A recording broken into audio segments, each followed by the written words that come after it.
All right. Good evening, everyone. It's Steve from Comics Asylum, and I'd like to welcome to the Asylum for the first time Delvin Howell, all the way from sunny Barbados. Delvin, how you doing? Hey man, I'm doing pretty good. How you doing? I cannot complain. Um, it's kind of awesome because getting to chat this way is pretty amazing, considering we met each other in BIM. What about almost 12 years ago for the first time? Oh, yeah, I think around 2012, we Something about met that. Something like that. At Lime Grove, Right. right? With Jason. And yes, and then Yeah. also with AnimeCon as well too. Yes. Yeah, We're yeah, yeah. both budding creators, uh, trying to start our books. I think back then I didn't have Offset printed yet because Offset was still in production. But Right. yeah, we did have you know different things in the works, and you had your series. What's it Chronocari called? Alpha. That one, but there's another one that you had as well. Oh, Edge. Eastwind in Paradise. Man, no, there's another one. It had a black cover. That was Edge. That was Edge. Eastwind in Paradise. You said what is it? Oh, it was. Yep. I had it here. I have it here with bookshelf. Sorry, but yeah. I started reading it though. It's a very good book. Thank you. Um. Yeah, yeah. That was it was written by my uncle, and I just updated it for modern times. Okay. But Okay. I'm currently working on the next edition because he's got two or three more. So I'm just updating them, and hopefully I'll be able to get it out next year. Okay. Nice. Yeah. Nice. So tell me, how are things in BIM? Oh, it's crop over time right now. So normally we saying things are great because crop over is my favorite time of year. Right. That's my version of Christmas. But I kind of took a back seat to a lot of festivities this year because I wanted to participate in a couple of events that was we got the opportunity to work on. So one is the National Regathering celebration that is happening right now, where Barbadians, both local and abroad across the diaspora, are being encouraged to participate in these community events, but also to come back in the island and just like represent. And I thought it was a nice chance to have a presence for Beyond. So Beyond Publishing Caribbean is the publishing company that I'm a co-founder of. We specialize in Caribbean themed comic books and I guess right now books in general. So a lot of our stories have Caribbean characters, Caribbean settings, and the Caribbean the stories, right? Across multiple genres, so like fantasy, sci-fi, horror, crime, thriller, drama, adventure. So we try to like be kind of diverse with how much books we choose as subject matter. Today I think we have 10 titles right now, 10 or 11 titles right now over our entire catalog. And yeah, and right now it's like currently six of us, four main co-founders, but I'm also one of them. But it was a chance for Beyond Publishing to have a presence at Regathering. That's one of my goals. So I had to kind of prepare for that, and we got a chance to be a brand partner. So basically, we got to make specialized merch for the event. That's If sweet. you go on the if you go on the website with the offset website, you will see the story there on the homepage. Very cool. So we're currently on the Beyond Publishing Caribbean website, and this is where everybody's books are collected. Correct? Yeah, so that's Stray Dogs. So Stray Dogs is a sci-fi cyberpunk action series by Nigel Lynch, who's one of our co-founders. If you're a fan of the Cyberpunk series, Blade Runner, those sort of things, you'll definitely love this one. So it's basically about a mercenary unit that takes on very dangerous jobs, and it's led by Shani Belcourt, who is a descendant of the Belcourt Maroons, which is a Bajan Maroon, I guess, Maroon ancestry that essentially, for those who don't know, the Maroons were runaway slaves who managed to develop communities hidden within the jungles, away from plantations, and they kind of like harbor runaway slaves and fought against like people trying to hunt them. So kind of like think Harriet Tubman in America, but like an entire like network of people like that.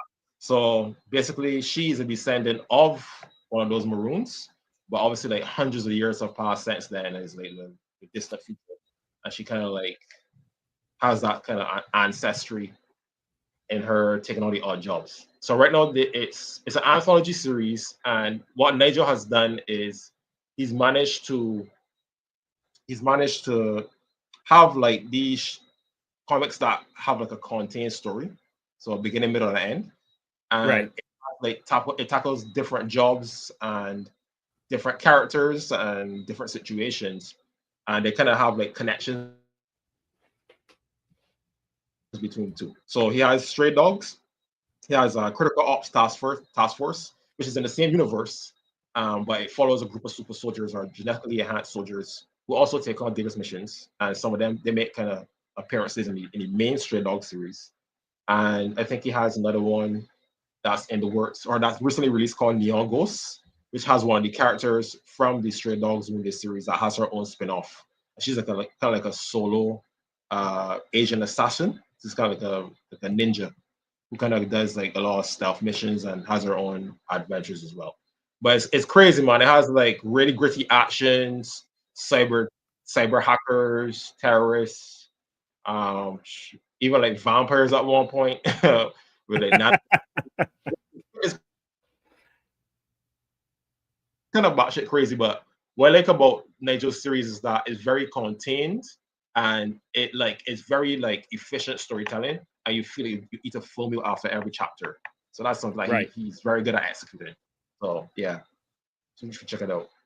Nah, it looks fantastic. Yeah, man. And what's Thank you your very book? much. And this.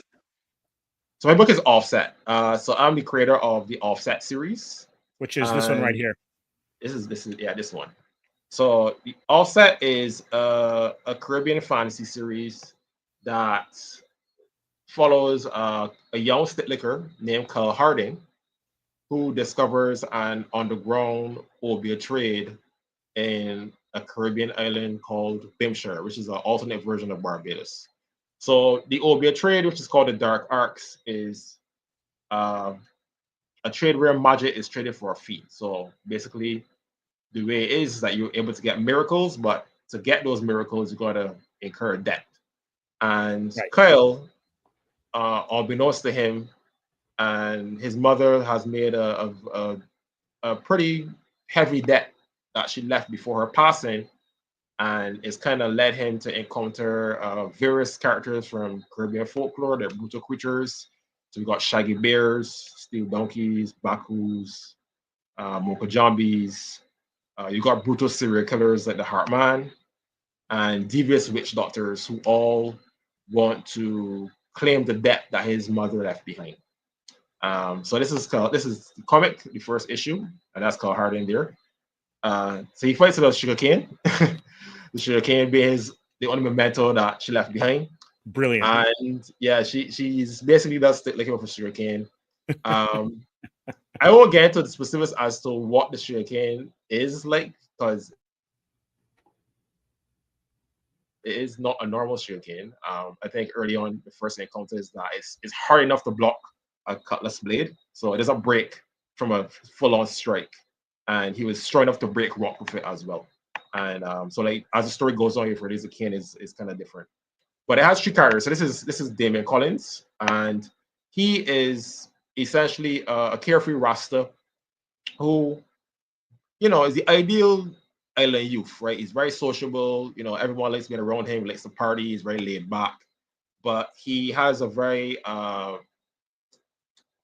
you said, treacherous past where his heritage being what is called a cane cutter, and he doesn't really know much about it other than the fact that his parents weren't really normal, and he kind of got a sense that they were kind of different to everybody else. But after they passed mysteriously, he's kind of set down a path of following Carl Harding um, to find out more about what happened to them.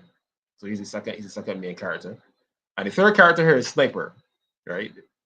And as you tell, he has a bottle case on his back, and he is a wandering vagabond.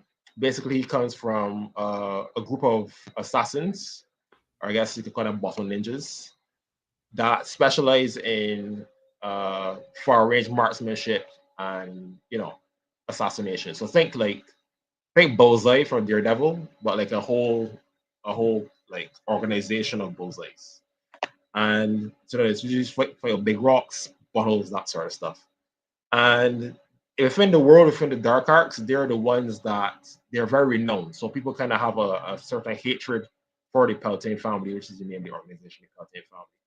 And essentially, he has walked away from that organization and tried to forge his own path um, within Bimshire and not try to be tied to the organization anymore. But unfortunately, because of the enemies that the Peltain family has, he kind of draws a lot of attention to himself, which Sniper is a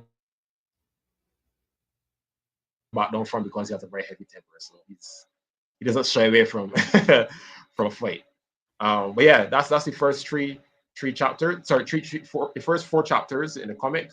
But it also is a book. It's a novel. I don't know if you saw something. It's an actual novel, and it covers the first three chapters in the novel. And each novel has illustrations in it. So if you go up on the side there, it will give it a preview. So after every chapter, there's like an illustration done with by the talented Hans Steinbach, who also did the covers. And that particular image just now is Carl's first encounter with the Shaggy Bear. And I don't know if you, well, for the audience that's also the Barbados, I know you know what a Shaggy Bear is, but Shaggy Bears are usually creatures from. You'll have to explain that for anyone who doesn't know anything about BIM. Yeah. So Shaggy Bears are creatures from Barbadian folklore. So basically, the official origin is that during slave times, Shaggy Bears were seen during the end of the celebration of the Harvest Festival.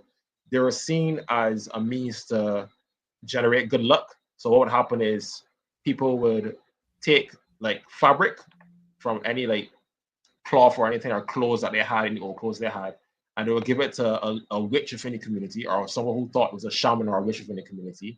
And they essentially would have a clothes made of rags. And what would happen is that during crop over, they would do a dance to bless all the families that give them the cloth to make up its garb. And that's the official, I guess that's one of the origins of the Shaggy Bear that's kind of evolved into this character that you see during crop over time. Very acrobatic, does a lot of flips and dances, and he has these rags. But within the Offset universe, I kind of repurposed the Shaggy Bears to be a bit more sinister. They're actually creatures who kind of stalk people who owe the opiate trade. So people who are on the wrong side of the ledger and they have outstanding debts are often stalked by these Shaggy Bears. And they're known for having these like wooden masks and glowing eyes, and they're followed by mysterious flute music, which Kyle unfortunately has been haunted by for 10 years of his life. And the story for Offset kicks off during his first encounter for Shaggy Bear, and he's kind of forced into a brutal battle with one before actually knowing what's happening, but he knows that this is the first real proof that something is off about the way he lives.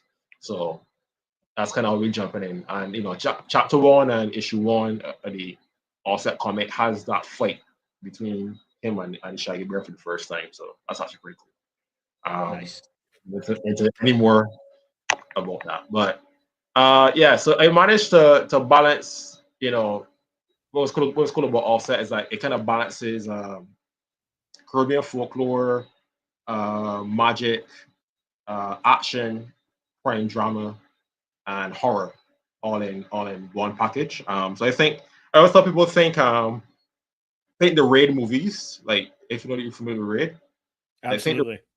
The Raid movies, but set in a Harry Potter like world, to call them Harry Potter, but with in the Caribbean with Bajan folklore. So has a sort of gritty, brutal style, especially in book 2, because book 2 is where I start to bring in a lot more of the crime drama elements, um, and it starts seeing a lot more of that because not to give it away, but um, it kind of does two things. So in book one, I introduce a creature called a Baku, and Baku is also a figure from Caribbean folklore.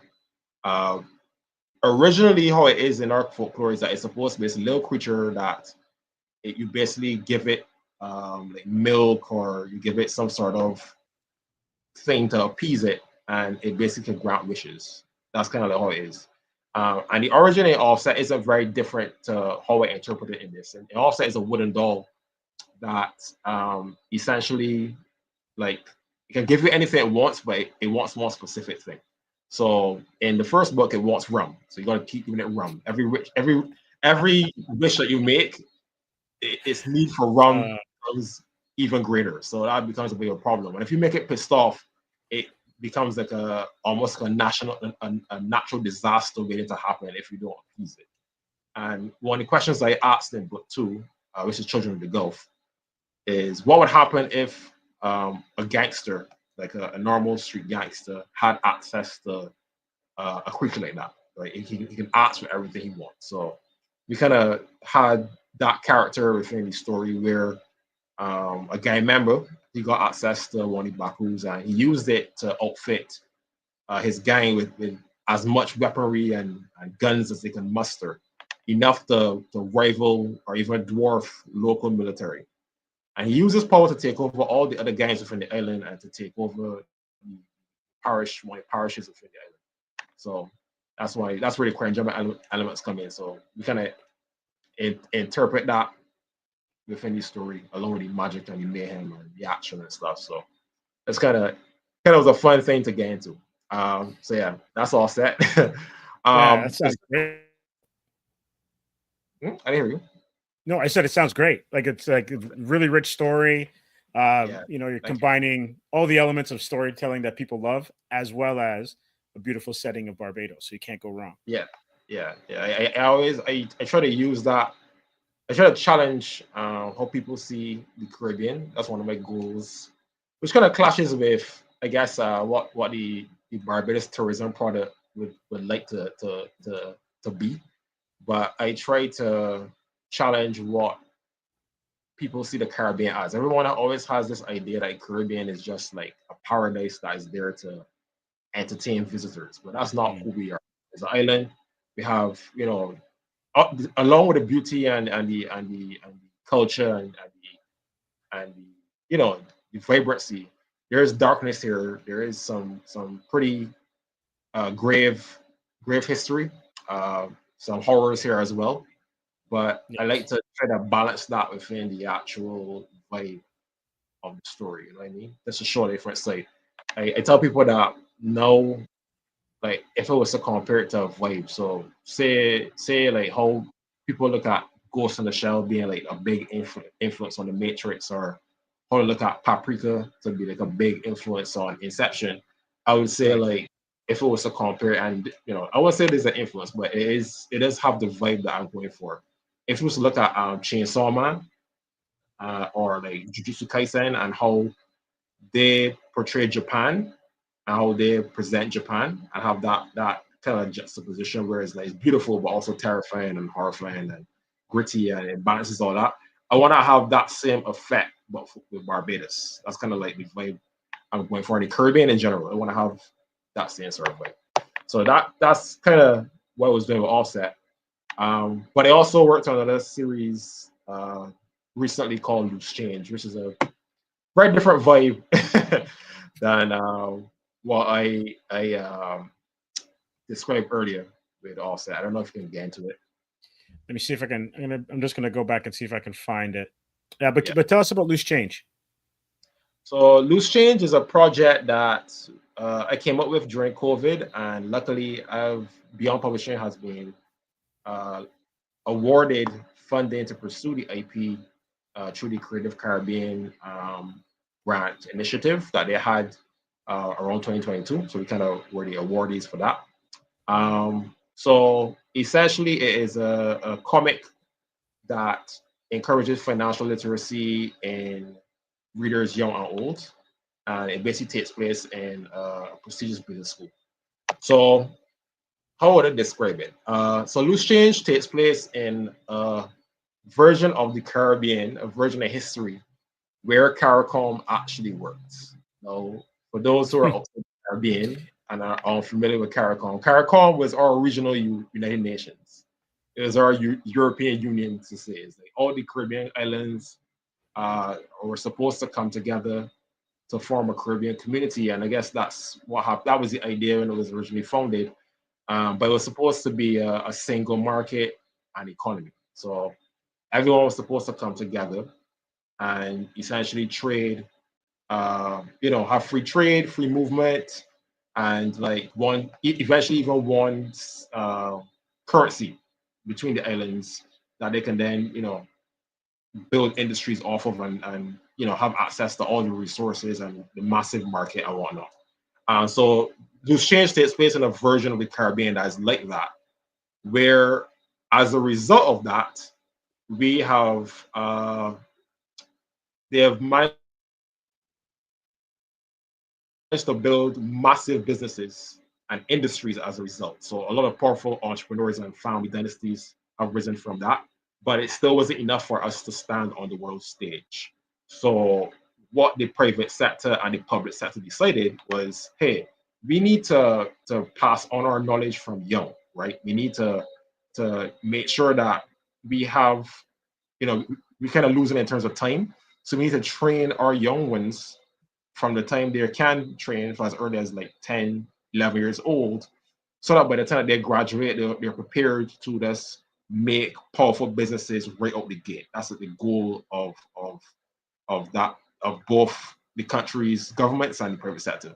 So they kind of pool their resources to make this school called Monarch, and that's Monarch in the background, as you can see in the image, which essentially gathers the best and the brightest from across the region in an exam that kind of not people from overseas are not familiar with it, but there's a common entrance exam within a country that people set after primary school, and it basically decides which school you go to locally. But in this version of the story, Loose Change, a similar exam kind of like determines if you're able to get into the Monarch school and what particular subject you get into. So the Monarch business class is supposed to be the highest one. So you basically got the best and the brightest to get into this school, but to actually excel and to graduate in the school, you're evaluated based on how much money you make, not how well you do in studying. So you're graded on your net worth.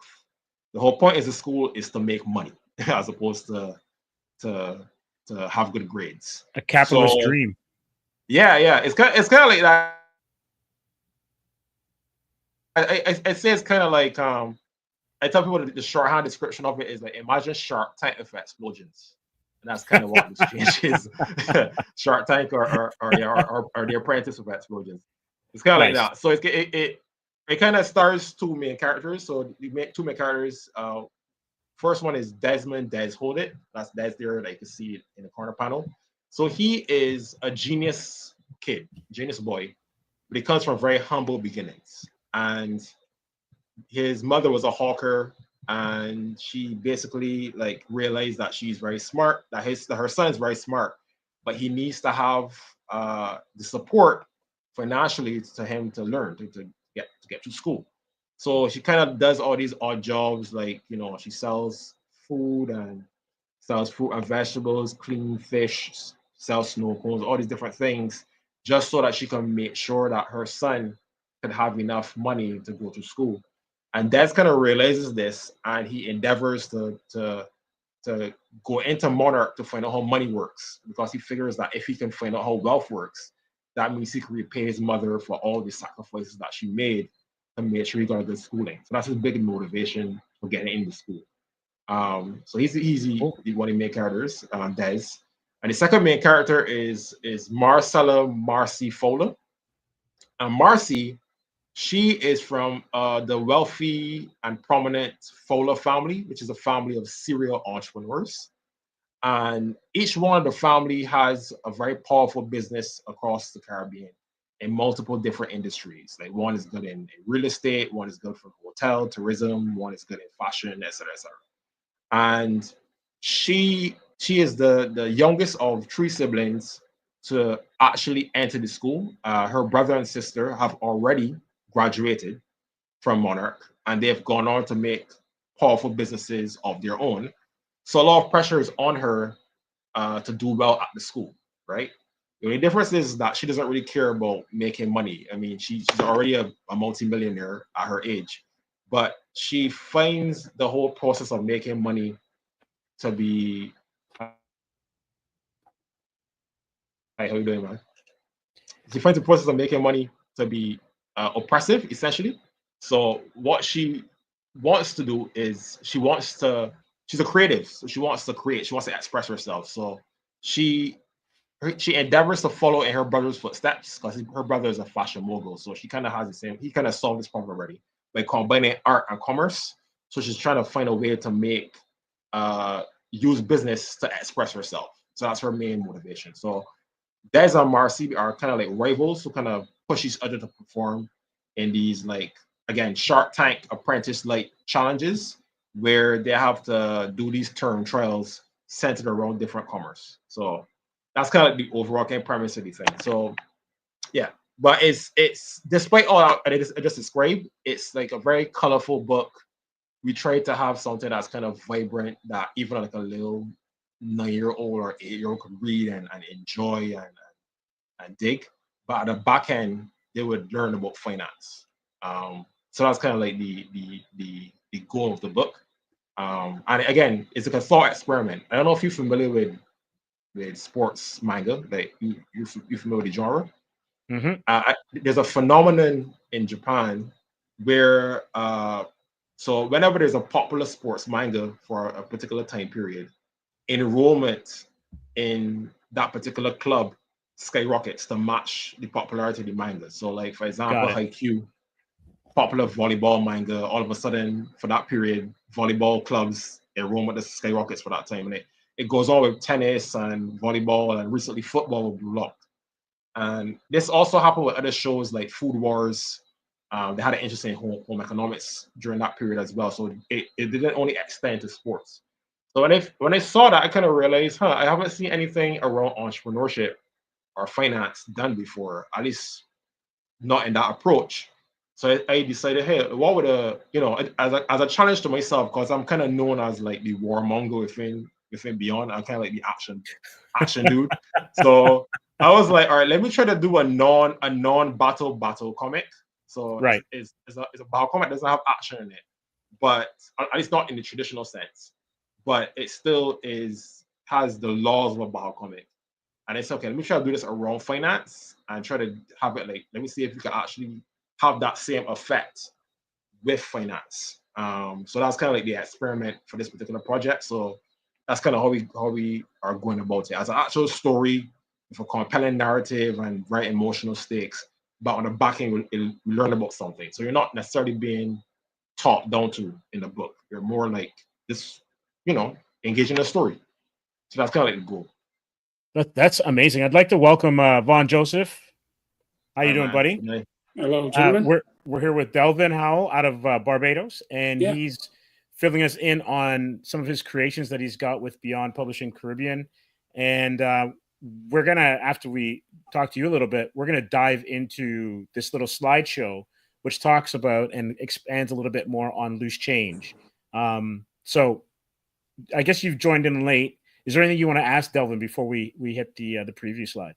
No, I was just catching up because I was just checking out because I remember the name because I think you showed me a couple years ago the Life and Death in Paradise trade. I know Yes. it was the trade of Yes. it was the singles, right? So I was catching up on that. So you guys have put Yeah. out quite a bit since then. That's nice. Yeah. So that's Nigel Lynch's first project with us. Yeah. Which I was telling him about his new project Stray Dogs, but yeah, Alan likes a lot. Nigel likes a lot of like gritty, Yeah. grounded stories. Yeah. Like he's very vocal about his love for Punisher maps, for example. Yeah. So So that particular story is a crime drama set in contemporary Barbados.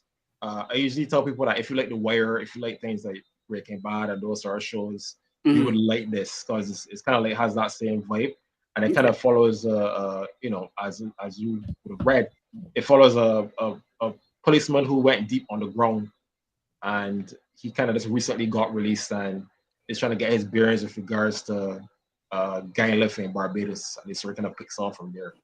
But really, really cool. Has a very nice stylized stuff. Nice yeah. Kind of like New Tokyo. Really kind of looks semi-futuristic in some of the stuff, that especially with the weaponry and stuff. Oh, you mean Stray Dogs? Yeah, Stray Dogs. Yeah, sorry. Yeah. That's the one. Yeah, that's the more futuristic stuff. Yeah. Blade Runner, Cyberpunk inspired stuff. Yeah. Speaking of which, how many team members, or different people that you have within your publishing framework that you're doing? I think right now we have eight members. Okay. 8 members. I think it's 4 founders. So it's myself, Nigel Lynch, Matthew Clark, Tristan Roach, Julian Mosley. I don't know if you met Julian, Stephen. He's also not sure. one of us.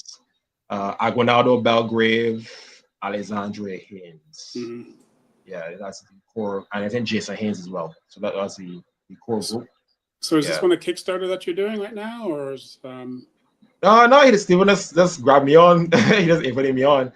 I haven't actually gone on Kickstarter yet. I think Nigel had a couple of Kickstarters recently. Okay. His new project, which is part of the Stray Dogs universe, Neon Ghosts. Yeah, that's the last Kickstarter he had. I think it was in May. Okay. He had a collaboration with Wiseacre. So he's kind of been trying out that Kickstarter circuit for us because we haven't really jumped on fully on that yet. But that is in the works. We are looking to get into that. Okay. Yeah. All right, sweet. So let's go back to the Loose Change. Yeah, let's go back to and go through the slideshow. Yeah.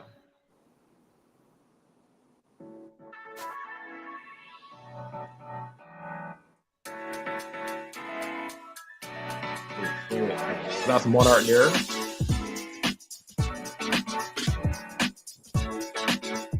That's some of the covers.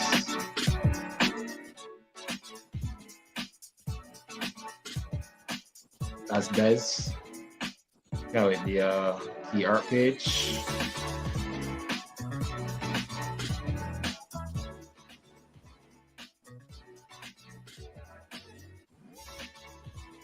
Yeah.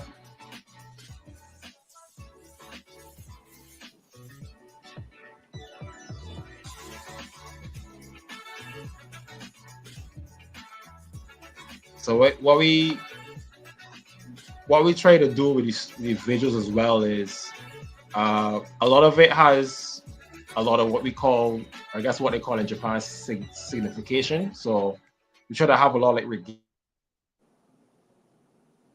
regalia and a lot of the I guess the accoutrements that you would have for wealth, a lot of iconography for wealth. So like family coat of arms, crowns, like that sort of flourishes and stuff, like raining coins. And we're not afraid to go surreal with the visuals as well. So that's kind of the aim. We want to have something that's kind of like crazy and over the top. I think there's this thing too, like we have these things called net worth displays where like whenever somebody appears, you kind of see how much net worth they are, and it kind of like sets up like the different levels. That's cool. Yeah. That's kind of funny. It's like their power bar in a video game. Yeah. Character card. Yeah. Right? Like the character. Yeah, character card. Yeah. I think in Creed, in the first Creed, when Kugla had the boxers and had like, the records. Yes. Kind of has that sort of way where they land, you get to see exactly who this person is, where they're at, and just to set the idea for who they are and why they're important. So that was kind of fun to work with, and Tristan, as you can see, he understood the assignment the moment he pitched it, and they told him, I want us to look like really over the top. So don't like, I know it's not gonna make sense initially, but it all adds to the story because it does get surreal at points. So this is a big thing that I wanted to have in the story. I wanted to have it that when people read it, it's like, oh, it's about money, but it's like it's fun. You know what I mean? Yeah. It's not like automatically gonna like, oh, okay, money, high energy fun. Yeah. I want to frame visually the sort of feelings you get when it comes to I guess the business, and even like again, if you watch Shark Tank, you will see exactly like the sort of drama and tension that I play with by adding visuals to that. So that's kind of the vibe of the story. Yeah. Sweet. So that's also a big part. All right, we're gonna come back to Beyond Publishing Caribbean in a second. Sure. But I now that we have the three of us here, I want to dive into I guess the topic du jour for us, and it's Blade versus X-Men. And before we hopped on, Delvin started to give me his own kind of take on the question. And so I'm really interested to hear what he's going to say. So before we start, we all acknowledge Blade and X-Men from back in 98 and 2000 are two seminal films when it comes to when you think of modern superhero storytelling.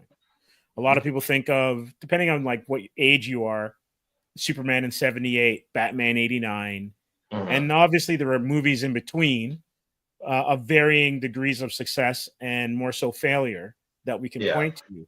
But those are the two standouts from, last century. And then Blade kind of came in and X-Men came in. And then after that, everything kind of really exploded. Yeah. When was So my question, pardon? When was Spider-Man the first one? I think that was 2002. I could be wrong. Yeah, that was after X-Men for sure. Yeah. So I'm gonna pose this question to you, Delvin, first.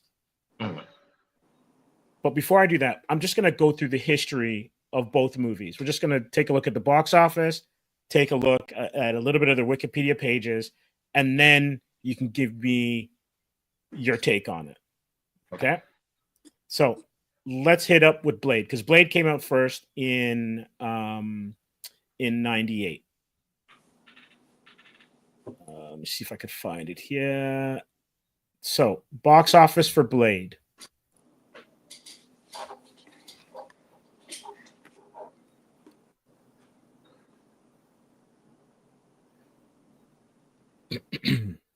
So, we've got domestic 70 million. And then we've got 61 million for international. And then the worldwide is 131, right? Came out of New Line Cinema August 21st, 1998, rated R, 2 hours. So those are pretty good numbers. Even like, I guess in today's dollars, I'm not sure what that would be, but is inflation that would probably be like 120, I would say. Yeah, maybe. 120, maybe. 140, yeah. And so when you think about it, though, for a comic book movie, especially after Batman in the late 80s, you weren't getting those kind of numbers because you'd kind of gone through all the misfires with the Fantastic Four by Roger Corman, the early 90s Captain America, which I think was straight to video, and it was like an Italian Red Skull, right?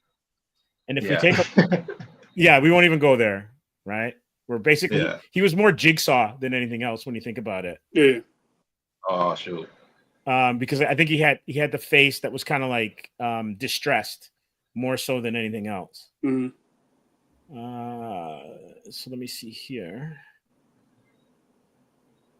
Speaking of which, let me check something. When was... And then if we take a look at X-Men's box office, and this would have been 2 years later, we've got 157. So their domestic gross was more than Blade's entire domestic gross. Yeah. Right? So is this the domestic, the full run, or is this just the first? I think this would have been their full run. Wow. And then international was 139. So they came up in with 296 million. Yeah. Released in July of 2000. So tailor the tape, X-Men, also a bigger brand, has more. But which one is responsible for where we are now? Is it X-Men or is it Blade? Delvin, I'm giving you the floor. So I actually think it's neither, and I'll explain my logic.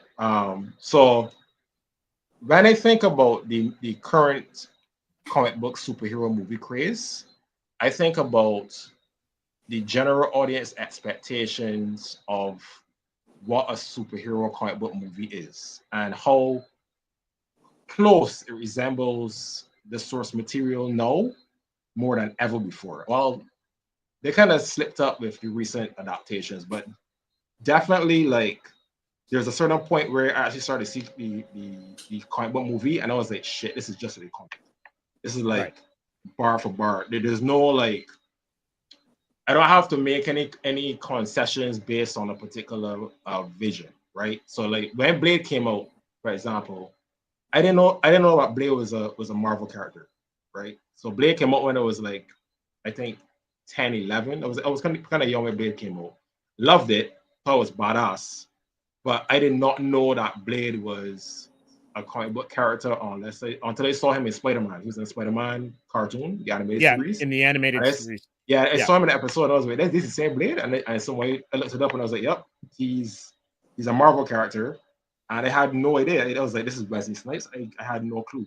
So when Blade landed, it was a great movie that happened to be a comic book, and it kind of to me Blade fits into that mold of like those comic book movies that the general audience would it could pass itself off as a badass movie and the audience wouldn't really know it's based on a comic book. So like for example, like 30 Days a Night, Road to Perdition.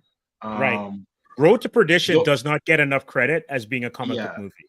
correct. Yeah. So it fits in even Constantine, it kind of fits Yes. into that same where it's like there's a great movie, but it's saying that you gotta tell somebody, yo, there's a comic book.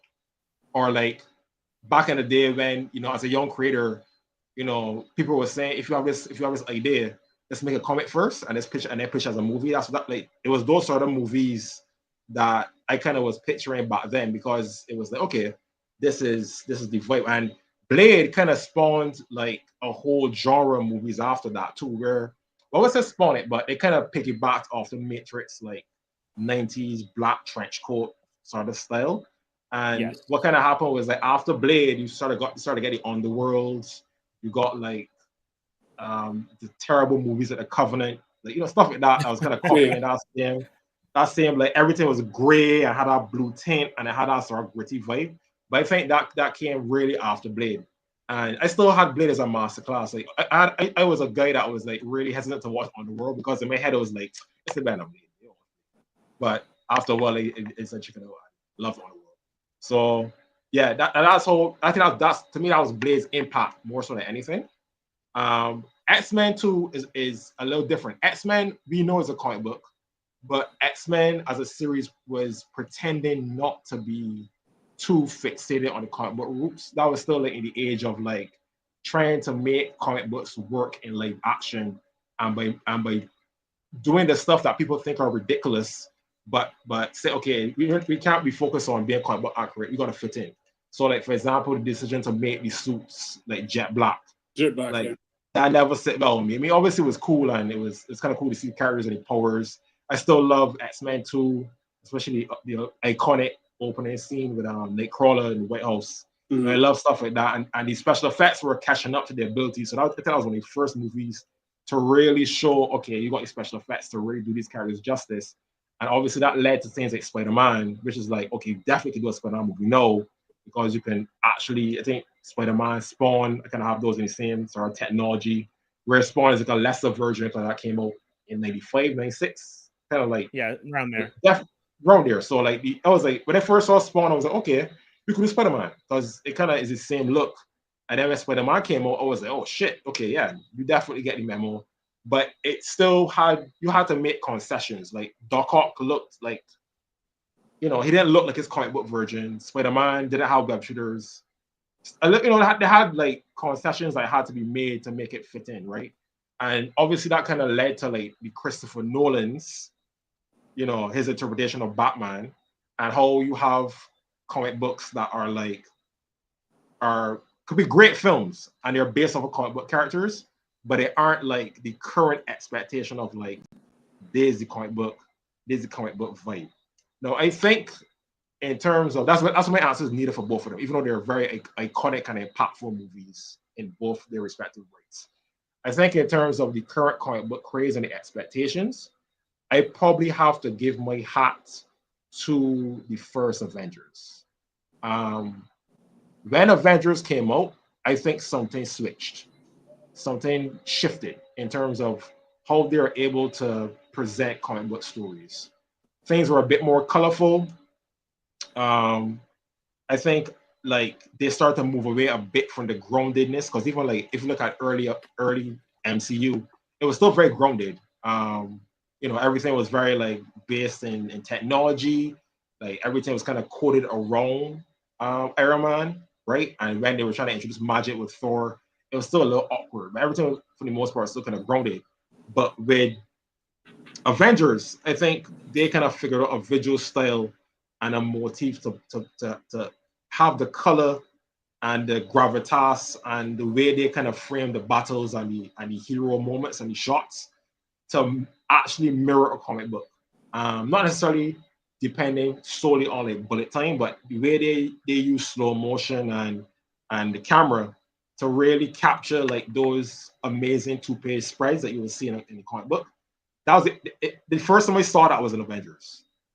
Even when I think back on like some of these scenes where they're all fighting together for the first time when you see them catching the sword, like Thor's catching the hammer in slow motion, and you watch the movie, you know what I mean. But that was the first time I actually saw that particular thing on film in that way, and I think from that you started to see like Avengers 2, you saw Man of Steel, you saw Amazing Spider-Man 2, right? Obviously that was like the first Spider-Man trilogy or even the first Spider-Man in the reboot.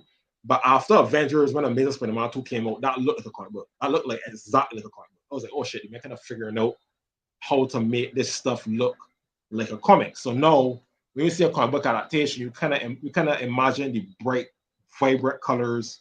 You still imagine the cinematic flair you will have from a comic.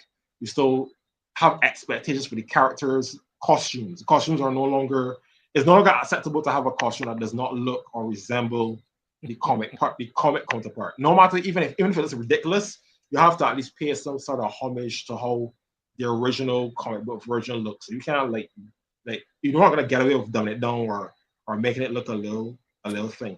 And I really think that was the first time, even like in Deadpool, like when Deadpool came out, I was like, okay, this is the first time I've ever seen X-Men look like comic books. Even though we had a whole host of, we had a trilogy, we had a whole reboot, all that stuff we had done, but it still did not look like X-Men to me until Deadpool. When we saw the X-Men in Deadpool with the black and yellow, I was like, oh shit, this is amazing. Like that version of the X-Men, I said, okay, if the MCU gets X-Men, I'm hoping it looks like that, because it looked to me like how the X-Men had a certain visual vibe that we got from the 90s and whatnot. So I think, even though those two are very, they're very important to how comic books impacted cinema, I think like current day comic books, they gotta get the Avengers. They gotta get to the Get Jacket Jacket for that one. But they kind of change expectations with that film.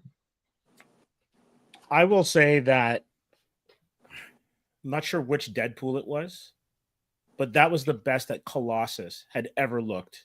The first one in a movie. Yeah. With Negasonic Teenage Warhead. Yeah, dude. Jeez. Yeah, and so because I always thought, like, you make some great points, and I always thought that I'm not an X-Men guy. Vaughn is the X-Men stan here. Oh yeah, I love X-Men. That was my down. So that's for you two, right? And so, like, I was always like, okay, yeah, but I need the costumes. Yeah. And then when they had Colossus and Colossus didn't talk, I was like, eh.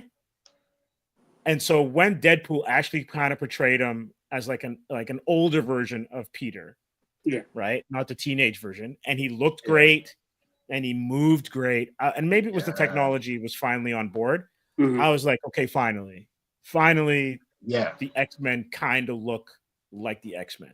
Yeah, like if it's one thing I could add to this, like in Avengers, I started to see the comic book, like they kind of figured out how to make I don't know who the action choreographer is for Avengers, like who came onto the team. I don't know if it's Brad Bird, but he passed away since then. But I don't know who it was who jumped on. But in terms of battle, the action design, that's the first movie, even though we had 4 MCU movies before that, 4 or 5 before that, Yeah. right?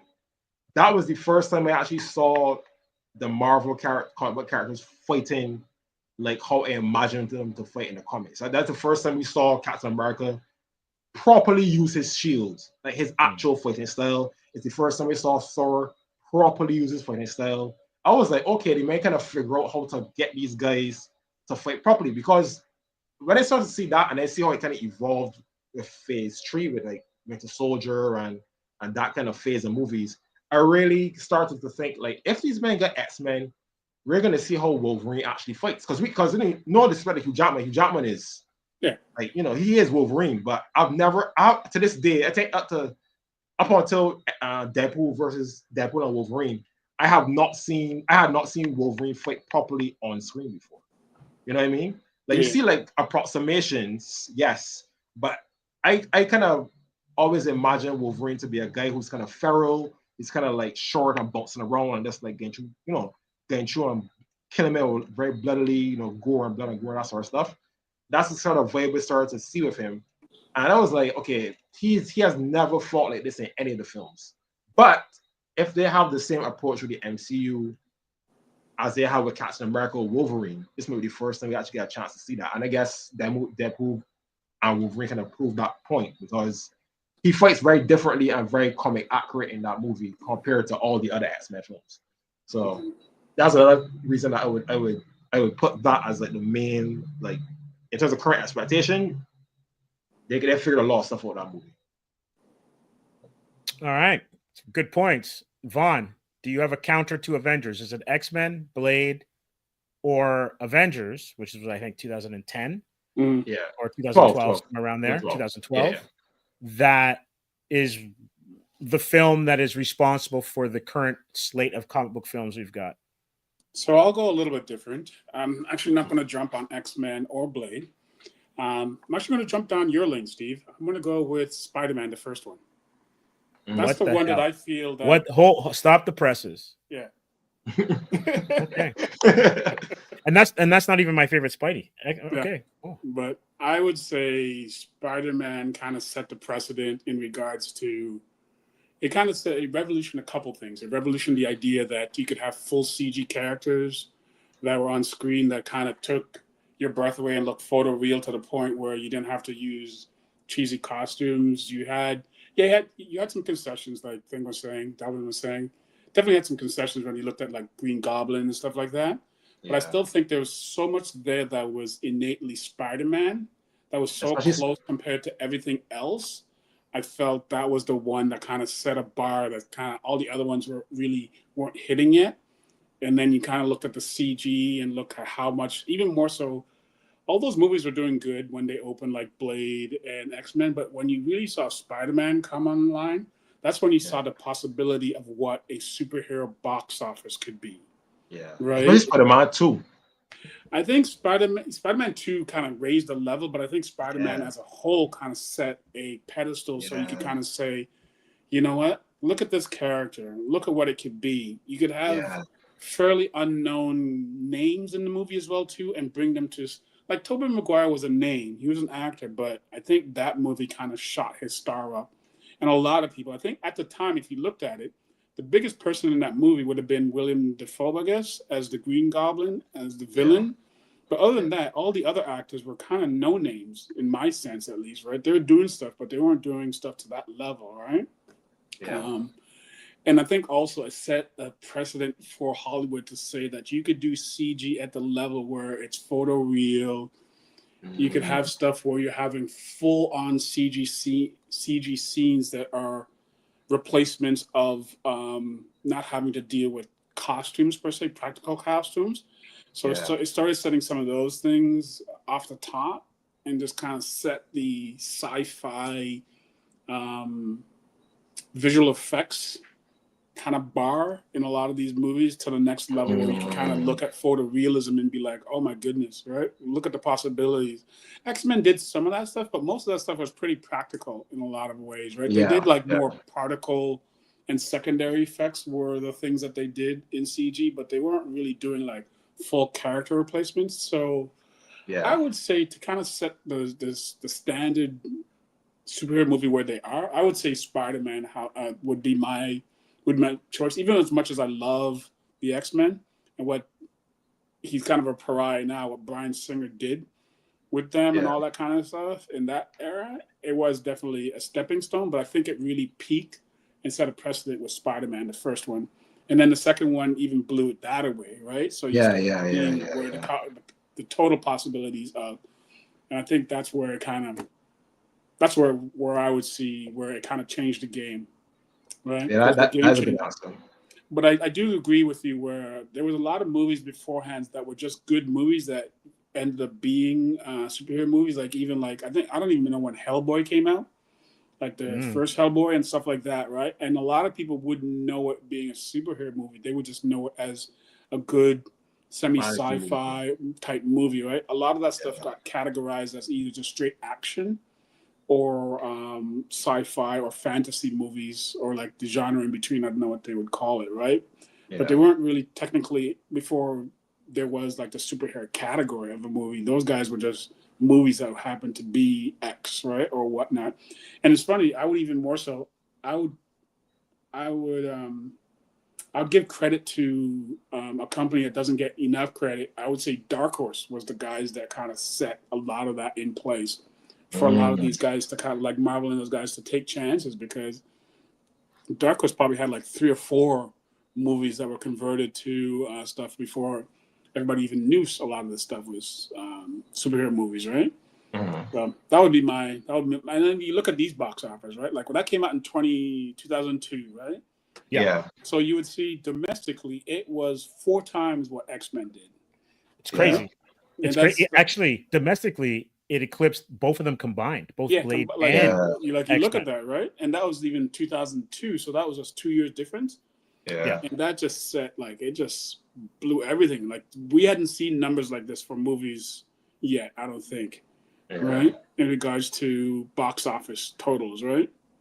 Is the counter argument, because I'm not saying either of you are incorrect, but is it more of like the snowball effect or the domino effect, right? Like snowball rolling down the hill, domino effect. Right? I think. Go ahead, Delvin.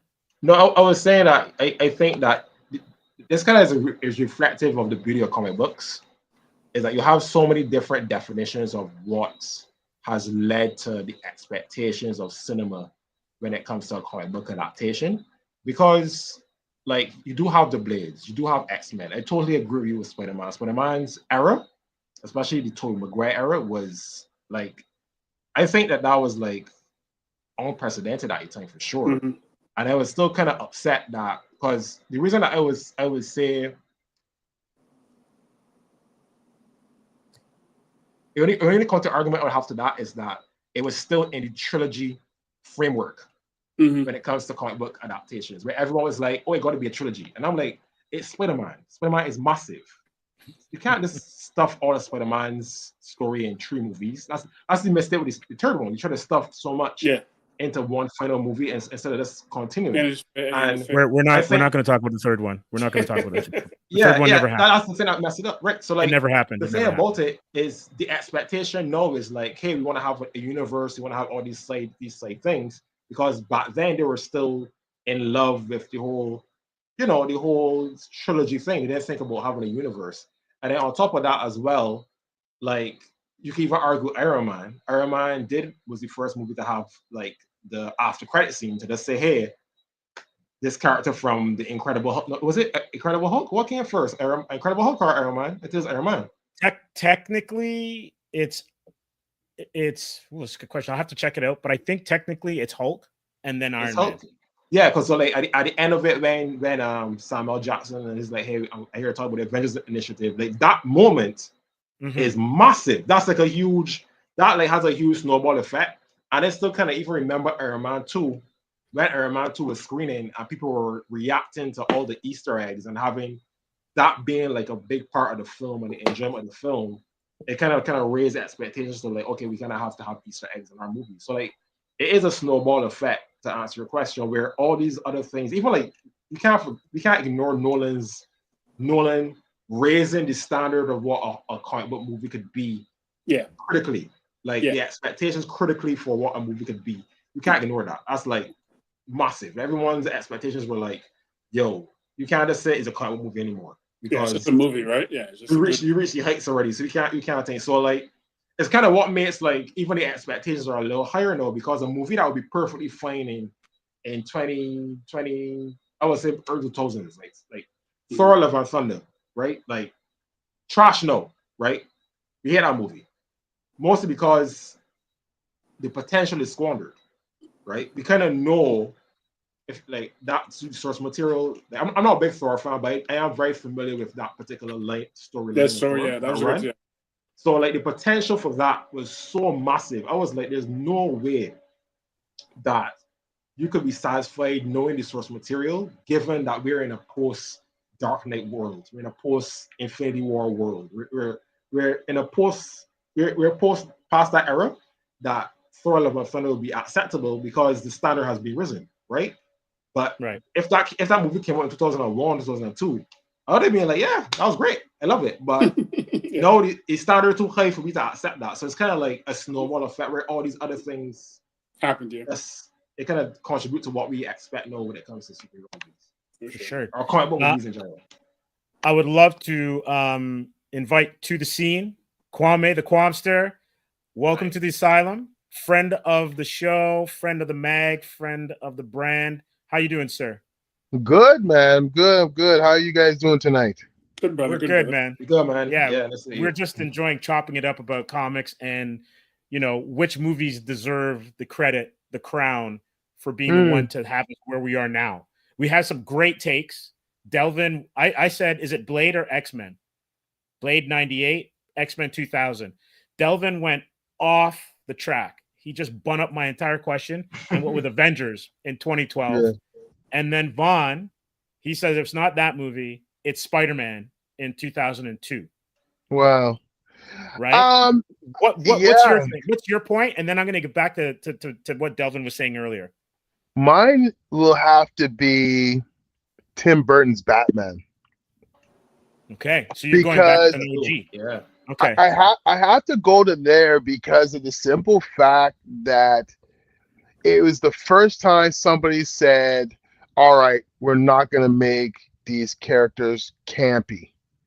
And we're going to go with the dark tone, the higher energy. I mean, Jack Nicholson as Batman just set that set the tone of what. You mean Joker? Sorry. Nicholson as Joker set the tone. To like him being Joker is almost like a cheat code. Like him being Joker, he shouldn't have been Joker until now. That performance shouldn't have happened until now. It should have been like, okay, this guy was good as Joker. This other guy was a little bit better. Okay, that guy was pretty bad. And then this guy, oh my God. It was like the standard of villainy in comic books on screen, it's Jack Nicholson, and you have to, like, you can't. Yep. And look how long ago that was. You know what I mean? Like, that was from the makeup to his attitude to how he presented it, his looks, the little nuances that he had. It was just Joker. And even till now, when you look at certain characters and you go, you're playing him too campy, you're playing him too over the top, or your voice, like Jack Nicholson set the tone. So to me, I always have to say that we are where we are right now because of that Batman movie. Even Keaton's performance as Bruce Wayne and Batman, like, you know, I remember I was one of those fans who were just like, what, Michael Keaton? And then I saw this one movie, and I can't remember what it was of his, where he played like he was going through like therapy or something, and he had a rage out scene. And when I saw that, I'm like, okay, you're gonna be all right, you know. So I have to give it to the Batman. But obviously, Blade saved comic book movies. They literally, like, that's a fact. That's not even debatable. It's not even about how good or how bad, but like comic book movies were done until Blade. When Blade came, then they were like, all right, we revived the brand, the whole idea. Yeah, that's a great answer. The movie, sorry, Delvin. The movie that you're talking about is Clean and Sober. Clean and Sober, exactly. Yes, yes. 88. I think it was the year before. Just before that, he had one scene where he just freaks out, and when I saw that, I'm like, okay, yeah, you can do the job. Yeah. Sorry, Delvin. Go ahead. No, I was saying, like, so I didn't watch. I'm pretty young, so well, not young, but I remember I kind of was the person who was the recipient. I'm from a generation that was the recipient of the legacy of Burton's Batman films. So, because obviously from Burton's Batman spawned Bruce Timm's Batman, and I'm a massive fan of Batman the animated series, and that in my mind is Batman to me. That's my introduction to Batman, and my love for Batman came mostly from that. So I couldn't imagine just seeing how stark it was, because obviously Adam West Batman was the standard, and to witness that transition live, I think would have been something. That would have been. Oh yeah. I couldn't imagine seeing that live, because that's such a different take, but a take that's just so much better, because you're taking this funny book character and you're making it something real. I saw that movie 13 times in the cinema. Yeah. 13 times I went to watch that in the theaters when it came out. It was that mind blowing to me, It was, and it was because Vinyl, like, when you got to remember when that movie came out, we just got out of high school, and that time of us being in grade like the 12 and 13, because you're a year behind me, but that time when we hung out and me, you, and the boys were all comic book geeks talking that comic book talk, we were talking about, we were those, like, we should have been directors. Like we are the Nolans and all those guys that are making the films now. Those guys were us when we were in high school, going, oh my God, the source material, the this, the that, this is how it's supposed to be. And there's only a few of us who grew up to make the films. Nolan is one. Snyder, maybe, I would say, is one as well. But, it all stemmed, and I guarantee you, every single one of them will say, as soon as I saw that Batman movie in the theaters, I knew the potential of where we could be. Now, Hollywood always gets in its way, and always has, and always will get in its way, and it's too bad that I don't want to say us, we true comic book guys, but we know it's too bad that society is not going to get the comic book movies that we know the potential can be. And it's too bad. It's too bad that they respect the non-comic book fans more than they respect the comic book fans to create these pieces of material. Yeah. Great point. But I'm gonna pose another question, because with you going back to an OG, I'm gonna go back to an OOG. Is it not Donner's 78 Superman, where you could believe a man can fly? And this is why I'm going to say that, just in the context of this conversation. Everything else was TV. There was no other big screen. Like, that's kind of like the baby steps. You look back at it now, and it's dated by some of the effects. And its sequel is arguably, a couple of notches below the original. Superman 2 is a pretty good film. But this is where Batman and Blade, I think, share like a bit of a legacy. And Kwame, I think you brought it up. The Superman, because the Salkins were terrible producers, Donner didn't even finish the first film. And there's a Donner cut that's actually a pretty good version of the first film with clips of the second and clips of the first to make a good movie. But Batman 89 saved what the comic book movie could have been, because Superman 3 and 4 kind of killed it. Yeah. Well, because Hollywood got in there right? Yeah. And we forget that Burton left after 2. Mm-hmm. Yeah. Those last 2 Batman films, It's trash. I'm and a I Forever tried. fan. I don't gotta lie. Forever is like my guilty pleasure. Which You one? know, forever. Because I do like Val Kilmer's Val Kilmer was good. version of He was Bruce. Two-Face, he's the rare person I can't really get behind because he's so different. I did think it was kind of iconic, the gothic nature of it, and the fluorescent stuff wasn't that terrible yet. And yeah, I remember just being like a big fan of that. Like Jim Carrey's Riddler, even though it's, obviously Nah, Dano's Riddler is better, but I did like Jim Carrey. I was a big Jim Carrey fan back in the day too. So seeing But him you do know that, what though? With that film, why I have to disagree and like Batman's my favorite comic book character, top to bottom. There's nothing more, nothing less to me than it's just Batman.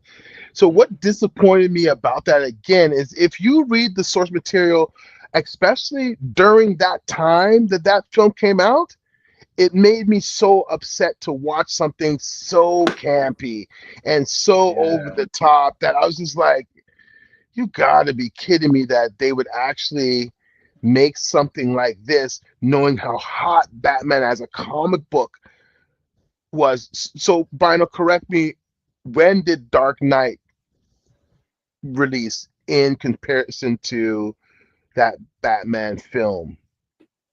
Frank Miller. Yeah, Frank Miller's Frank Dark Knight. Miller was just before. Frank Miller was like 87. Yeah. Okay. He was before the Tim Burton, right? He was before Tim Yeah, Burton. he was before Tim Burton. He's Yeah, before yeah, the animated series. Right. Yeah. Because Yeah. we were in high school. We were in high school when that came out, and that Okay. that blew all our minds. Yeah, but I mean, the going back to the Superman. I see your point. I thought Superman 2 was better than Superman 1. It's actually my favorite. I'm with you on that Yeah. one. I actually Yeah. enjoyed that film more than I enjoyed number 1. Did you know the ending for Superman 1 was actually the ending for Superman 2? That's the Donner cut. Yes. Yeah. Yeah. And yeah. I mean, so my thing with the Superman is I can never. I mean, I never really got behind that character. I was always like, again, like being a Batman fan, I can't be a Superman fan. It's just night and day. It's just like, what? How could I?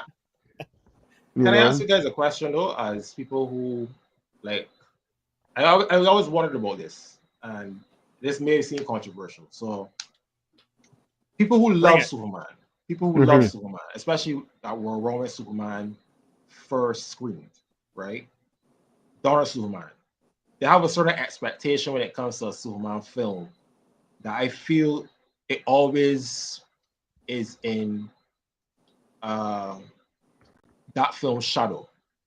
Like they kind of define in a lot of audiences' mind who Superman is. Like it's Donner's film. Now I am a dude. I like Superman from the animated series, right? That was my first exposure to Superman. Underrated. I was like, this guy is like, I mean, he's different to Batman, but he's still cool. It's still colorful. It's still a kind of similar vibe. I think the World's Finest is still perfect crossover movie, and Justice League. I could talk for hours about that particular interpretation. But whenever I see people discuss a Superman film, it always is like either a camp that wants Donner, or a camp that just wants anything but Donner, right? And I kind of would like to see it come in the middle. Like, for example, like Man of Steel. When Man of Steel came out, I was like, I don't hate this version of Superman. Obviously, to me, in my mind, he was not Superman yet. He was just a dude that just put on the costume and decided to step up in a very bad situation and save the world. Yeah. He wasn't Superman yet. But a lot of people criticize that film because it wasn't Donner Superman. But then I remember stuff like Superman Returns, which is like very Donner-esque, but it's like people found it boring. People found it boring. Yeah. So I was like, okay, so it's like which is which? Like Donner Superman is a very specific interpretation of Superman, which I dig. I can understand the appeal of it. I know the nuances of it. I've listened to so many video essays as to why that Superman was so great. But I'm like, you have so many years of Superman material. I'm not even the biggest Superman fan, but I can still count of like some angles they can take to just do a decent like Superman, if not a trilogy, at least two films, two solid films. It's that just they such a actually hard do. to me. It's such a hard character because of the simple fact is you have to have an adversary, and if you like, it's Yeah, Superman. yeah. So I mean, besides the Lex Luthor with the kryptonite, I just took my son to see this new Superman. I thought that was a pretty good take, and they did a fair decent job. But when somebody's so like invincible, it's Yeah. just like and then you're throwing these things, and then okay, is he invincible or is he not invincible? Like, what is it? Which one That's the are? thing. That's the thing about it. So like, I guess know that Invincible is now a mainstream thing. I don't know if you Yeah, guys watch that, right? So Mhm. I see people's reaction to Invincible. No, Invincible isn't entirely Superman. I think when somebody pitched me that series, when I first read it, they said, "Oh, take the best parts of Superman, the best parts of Spider-Man, and put it in Perfect. one character." And I That's was like, exactly "Oh what it is. shit, I'm sold. I'm gonna read it." So I was like, "Okay." So it isn't the idea that Superman as an idea is bad. Isn't the fact that he's invincible or super powerful. I don't even hmm think that's the reason that he's boring. I just think that there is a certain expectation that to me is crafted by Donner. I don't really even think is just his power set because you can do. I've seen people do Superman type stories like from the Eastern side. I see three examples of a Superman S story that have done extremely well. That's My Hero Academia, very Yeah. popular series. There's One Punch Man, Yes. very popular series, and there's another series that not quite as popular but still represents the spirit of Superman called Inuyashiki. I never watched that. I haven't seen that one yet. Yeah, that one's really good, which basically embodies the heroism, and all of them have that sort of idea hmm of what Superman represents in the whole like that so goody two shoes angle. Anyway, when I see these elements of Superman and pure heroism at work, which is what Superman really represents, that's what makes Superman compelling, at least to me.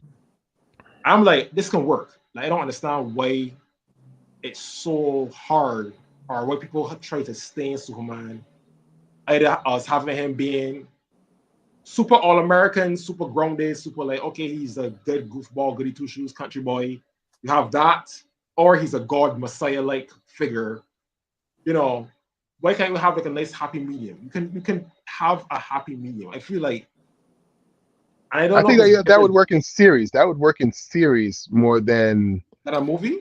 a movie. Yeah, because you Yeah, have I'm to with like. you on that. I'm with you on Yeah, that, Kwame. because you have to build that. Yeah, You got to build that, and you can't do that in 2 hours. in 2 hours. I don't think so. I think you're right because if you take a look at the end, Vaughn, you watch this, so I think you'll be able to give a better take on this. But Uh, like the Hodgkins, was it Tyler Hodgkins Superman series? The last one he did when he had the kids and oh whatnot yeah, that Mm. was yeah, canceled. yeah. Yeah. That was pretty well received, and he's kind of like super powered and also not a goofball, right? Yeah. Like he's just a regular in the middle kind of guy. So is it a situation where there's no one Superman story that can carry a film? Is it that, or just it does it take too long to just I Again, think it's again, establish I partially it? think that. Yeah, I think it's yeah, partially that. I yeah. think that Superman does better long form with his characters versus 2 hours. It doesn't capture the full essence of the character because I saw the new one. I felt like they still jammed in too much stuff in the new one. I get that they Yeah. didn't tell the origin story and some of the other stuff, but I think the other problem too with this one is there's too much world building. I've always been of the mindset I like Superman as a character, but I just feel like one, the villains are never really great because he's always dealing with localized human villains. He never got like this guy is an Yeah, interplanetary person, right? Like some of hmm the yeah, stuff that I don't know who will think it, but when John Byrne was drawing him and he was off Yeah, planet and he was dealing with more cosmic stuff, it yeah, kind of fit the tool set for a character like that more. Even a lot of yeah. stuff that was happening in Metropolis was characters that were from off planet interacting with him on Metropolis, right? So that worked a lot. And even the comic itself was never a popular comic. Hmm. If you look at comic books, like a couple of the characters that if you look, that are the big characters because they've always been around, they have more history than they do have popularity, right? Mhm. Batman's always been popular, but Superman himself has never been a top level selling book. Same with Captain America. Same with Iron Man. These books were never like A selling books, right? They came out with Spider-Man and X-Men first because those were the top books that at the time that were the Yeah. number one selling books in the modern age, right? Superman has never been, except for some gimmicks down the line, they've never been like a number one seller, except for a couple cases where when they had John Byrne drawing it and some other guys drawing it. Because how do you really truly hurt that character? You have to go off world and you have to get people on the same type of You level, gotta bring power level. cosmic level. So like one of the things I hated about because I actually still had hope for the DCEU up to Batman v Superman. Yeah. But I really hated the fact that they brought in Doomsday because I always felt that Doomsday should have been a Justice League movie. You literally had like one of my favorite, and I guess my biggest exposure to Superman when I was younger is the Death of Superman omnibus. Yeah. Like first thing, and I always loved the way that started. It was like it was kind of like a kaiju movie, if you think about it. It was kind of like it's one guy just wrecking shop. This wrecking shop, you know, it escalated very similar to how a Godzilla movie would escalate. This guy in the middle of nowhere killing a deer, and all of a sudden he's killing superheroes. Like I feel like if you had a Justice League movie around Doomsday, and you establish the fact that they have other heroes around, and they're all trying to like let's stop this guy, or let's try their best to stop this guy. And then it all comes down to Superman, who we've met in Man of Steel and BVS and whatnot. And it's like he has to come and actually try to, you know, do his best to save the day and sacrifice his life. I feel that would have had a lot more weight than trying to make him like an end level 10-minute monster just to establish a trinity on screen. Like to me, that didn't really make sense.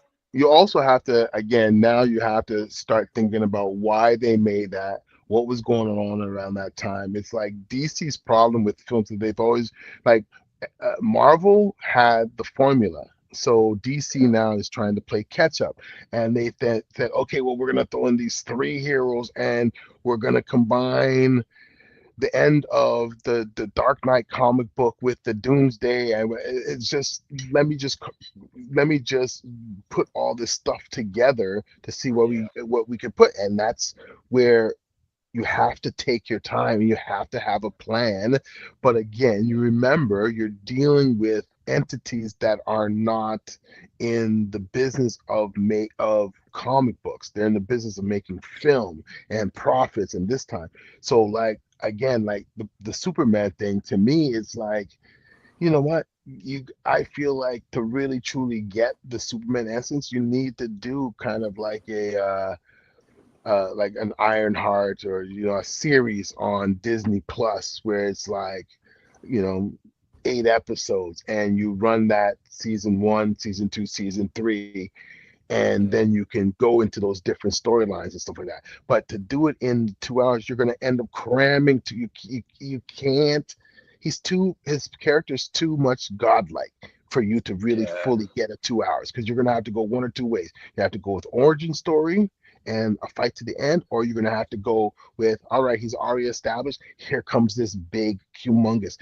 The best way to me they could have done it is just like Nolan said, listen, come into Warner Brothers, say, I need a 3-picture deal, and here's my storyline from Superman. Yeah, I think that was sorry. I think that was originally the plan. At least for like when Man of Steel was pitched. Because Man of Steel, I think when they were making that, it's still like post Dark Knight. Because I think Nolan had like an idea for it, and he was like, you know what? He produced it. He produced it. So like he was like he was like, I like the idea, let's develop that. And then I think originally they were thinking about getting Bill to reprise his role, but then that ended up not panning out. Man of Steel is my favorite. That's my favorite Superman. Yeah, I love Man of Steel, and I think my favorite. The reason that I think they could have worked too is because I think the difficulty of Superman is to show. You need to show why this guy is the superhero. He is the dude, right? He's a dude that supposed to inspire people to heroism. At least that's his place within comic now. And having him, like I remember watching Man of Steel, and this is to me, this is the impact of that particular movie. I felt that, oh shit, the Earth was fucked. So Avengers was cool, right? But I only felt like New York was in any real danger. Like, New York was in danger. Yeah. You know, Yeah. a certain section of New York, kind of cool. In Man of Steel, I felt like the world was like the world is fucked.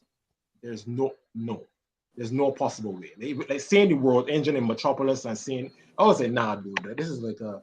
I know people were kind of like, it was a bit somber in tone and whatnot, but I think they did a really good job in demonstrating, like, okay, this is what Superman can do. This is his impact upon the world. I'm over the Superman movies, to be honest with you.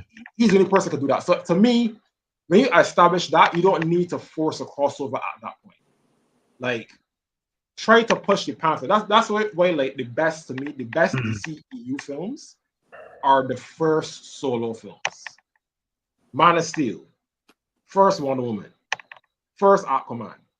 Like, you could have just erased all the facts, trimmed all the crossover bullshit, have those 3 films, solo films, probably working a Green Lantern here or there, or a Flash, maybe. Well, Flash maybe could have worked, but nah, that's not. There's certain characters. I think there's certain comic book characters that should not be on film.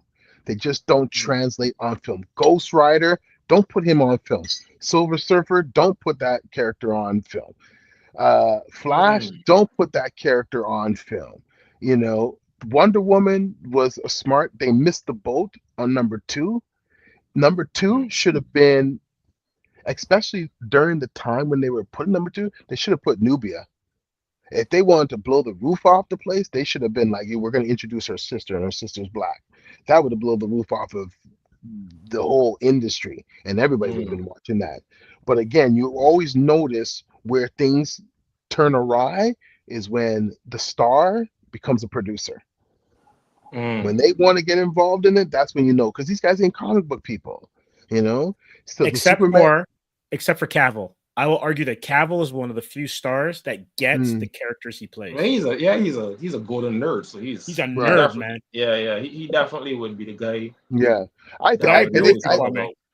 they missed the boat. They missed the boat, like the Cavill stuff. The like, you know, the crossover. I always love crossovers, but you have to do them smart, and you have to do them right. And it's like they again missing the boat off. The Superman v Batman v Superman could have worked if you had built it up in a 3-picture deal where you get that at the end. And even that at the end is like, all Superman is really there for is I'm only introducing Superman in the last, like, you know, midway through the film, and then in the last part to fight Batman. It should be about Batman, and Superman just is a guest in his house.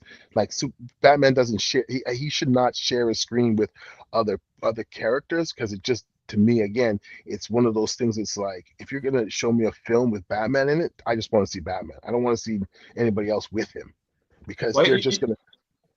Well, that's the benefits of like a crossover universe, is that you get to establish relationships beforehand. I think that's the thing that the DCEU they learned the wrong lessons, because they're rushing. You're doing a crossover, and you're not establishing characters and personalities. So when they interact, you don't have prior knowledge of, like, okay, this is what they did in previous movies, hence why they're acting like that. So you don't kind of have that going on. So having Batman, and I guess the reason that Batman works in Justice League and those sort of things is that we know how Batman is. We know how he thinks. So having him interact with people that are not familiar with his game, and we as the audience kind of have that whole dramatic irony of, like, we know how Batman is. Seeing him execute his plans and contingencies and move the way he does is what makes that kind of dynamic work. But if you don't establish that in a film beforehand, and you try to just do it in like a shorthand way, then it comes off like, well, we saw it came off.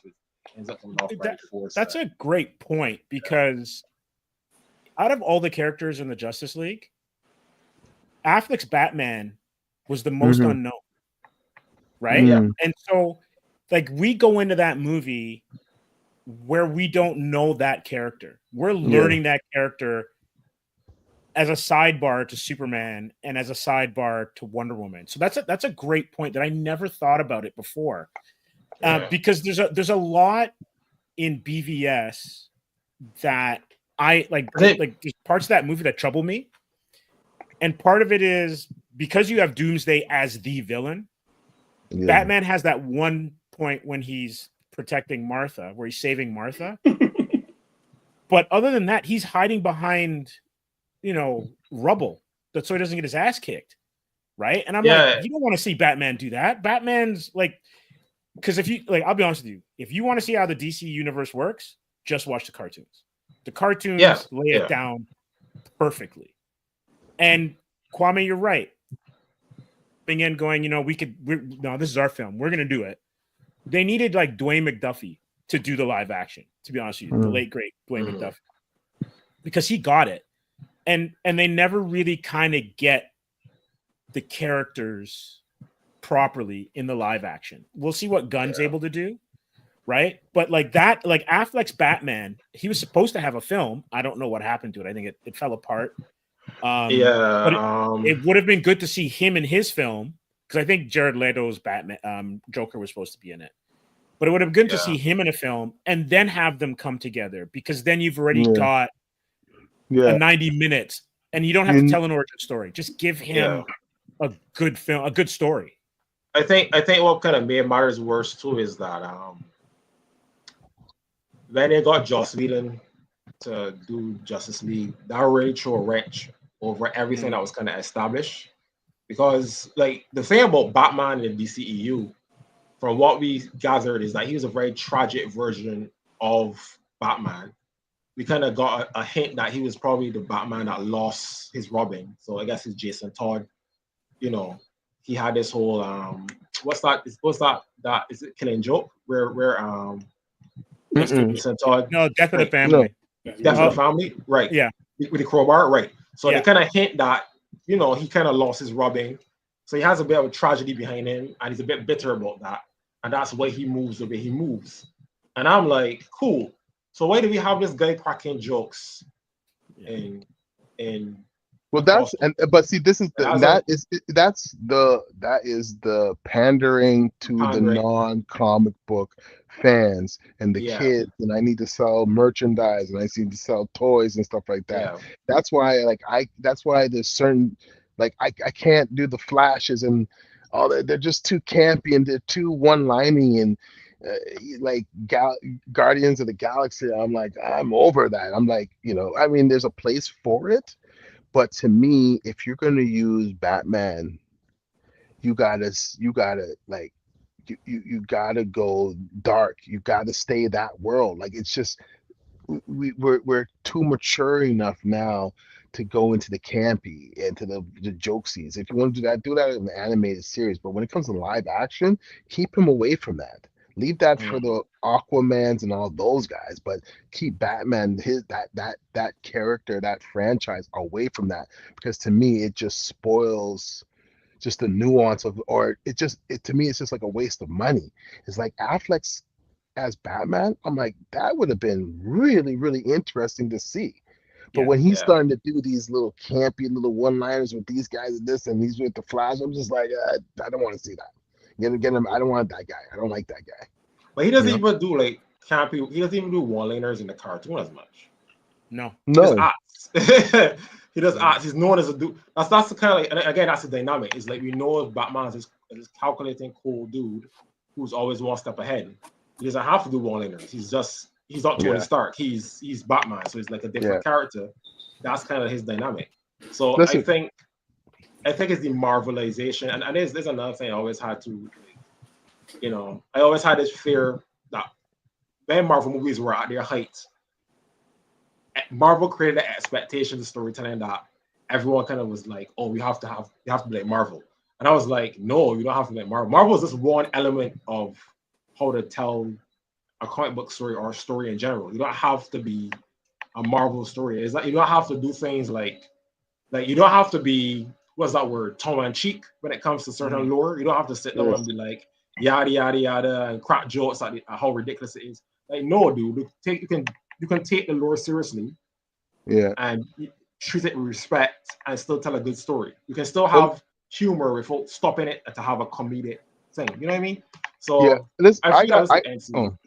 sorry. I didn't mean to cut you off, but I got to run because I got like 3% left on my phone. But I just wanted to end this thought to you guys. You guys can continue this conversation. But if you think about it, when it comes to DC and Marvel, DC's best character is Batman. Marvel has so many characters to choose from. I've always said that about Marvel and DC. It's like Marvel has a plate full of characters that you could throw out there on the silver screen, whereas DC, besides Batman, who's really that interesting you want to see on screen? You know what I mean? I would. Well, I won't say that because like before MCU, it was Spider-Man and X-Men. I didn't give a shit.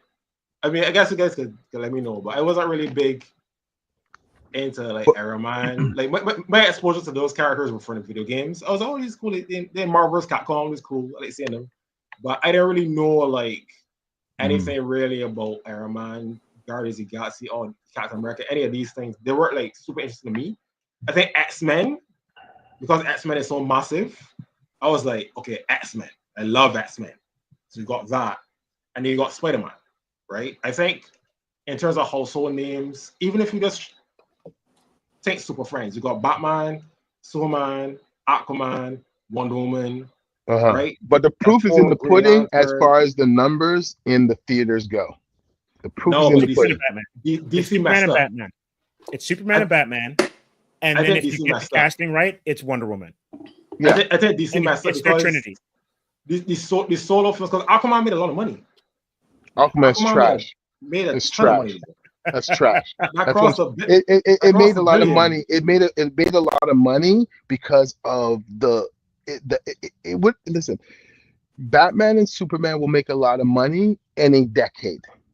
Aquaman couldn't have done that in the 80s, the 90s, early 2000s. It could have never done that. Oh no, it can do that now because it had other things to ride off of. You need a budget to do Aquaman properly. It's not even about the budget. To me, it's about like the interest. Like, who really ever gave a shit about Aquaman?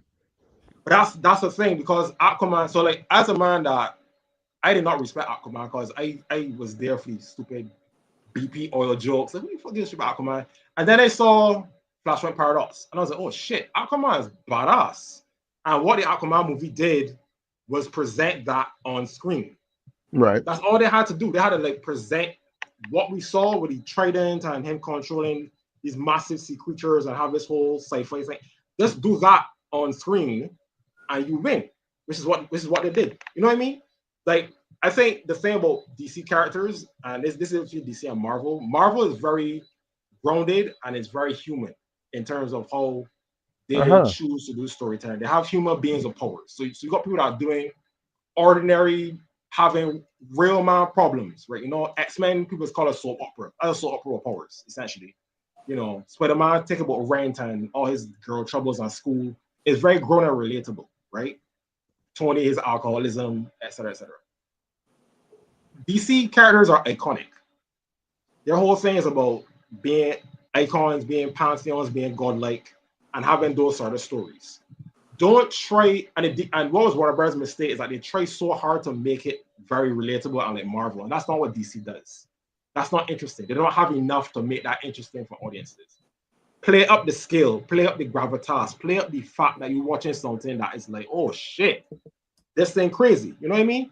And stop trying so hard to have these character dynamics because it doesn't fit within, which I agree with Kwame with, it doesn't fit in the big screen like that. Focus a lot on the spectacle, focus a lot on like, yo, there's Aquaman, this man controls the ocean.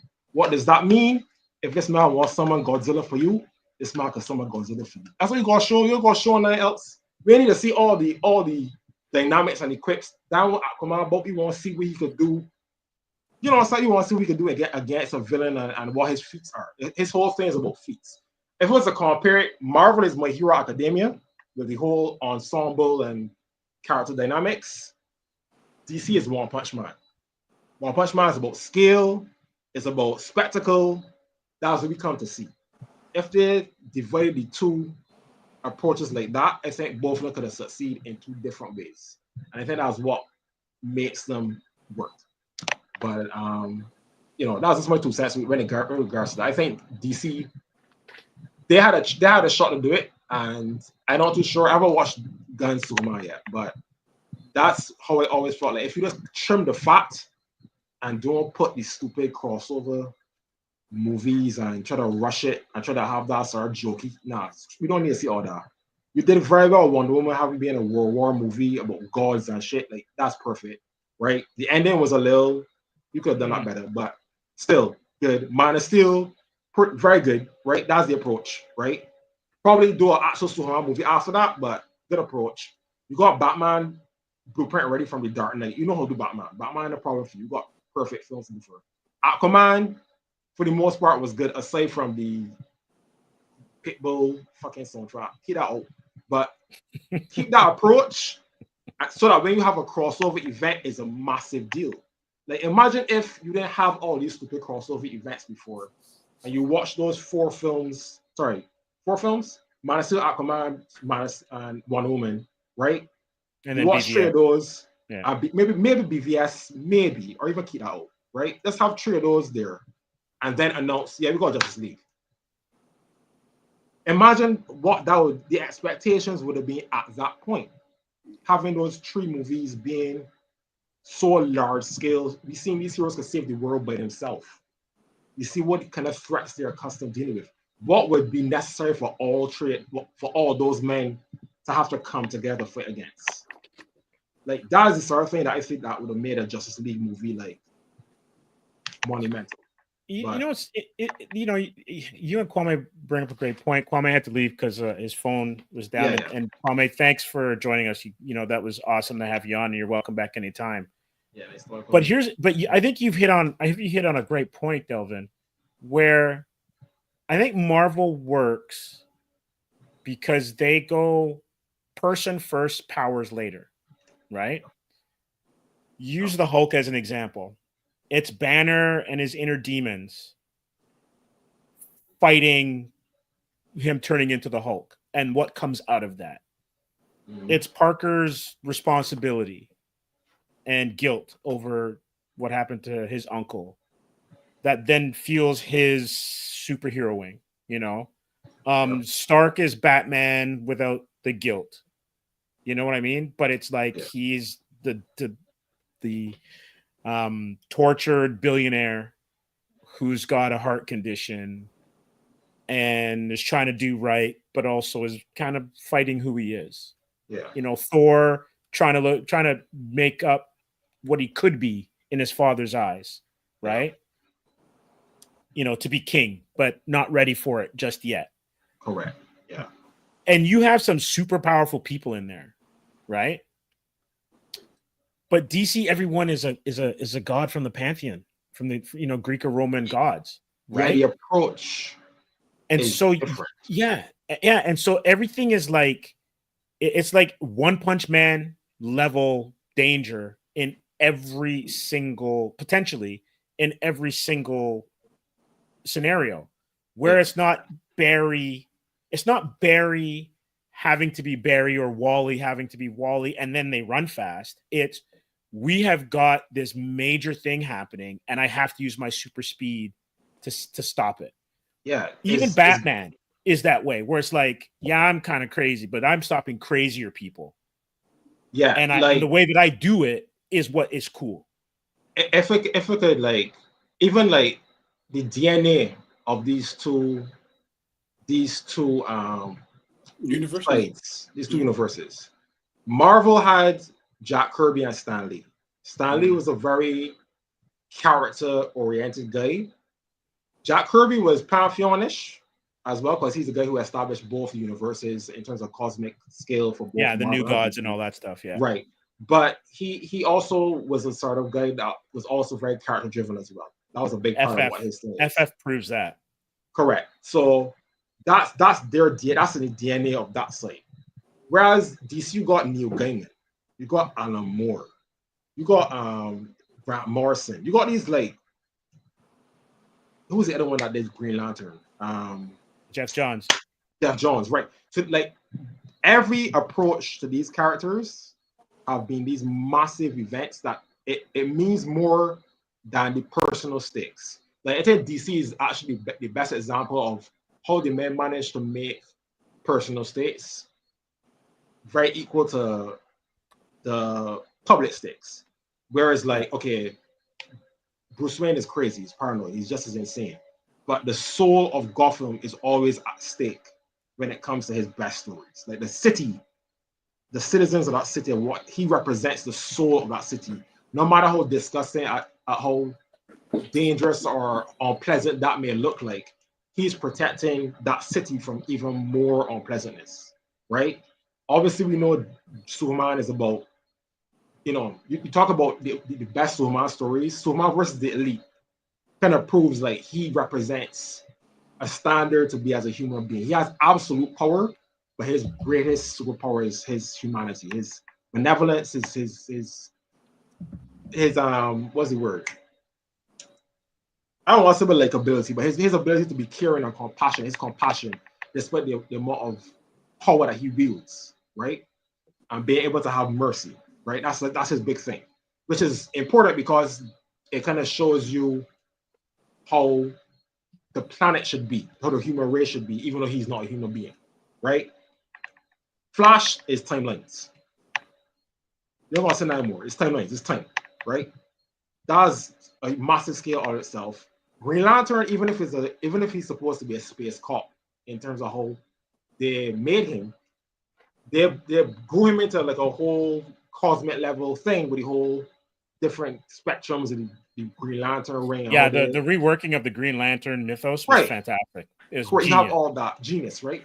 And then you got Wonder Woman with the whole, okay, we're gonna make her an actual god and have her dealing with, divine deities and stuff, much like Thor, but we can just push the god shit a little bit more with her, with Greek mythology and whatnot, and she actually interacted with Greece and all these. So it's like with Zeus, all these different denizens of Olympus. You got all these guys having these massive scale events, not just in terms of the plot, but in terms of the themes, and that's what they represent. When you do a film, focus on that. The same way how Dark Knight, how Nolan's films focus on that. The same way how the new Batman from Reeves focuses on that.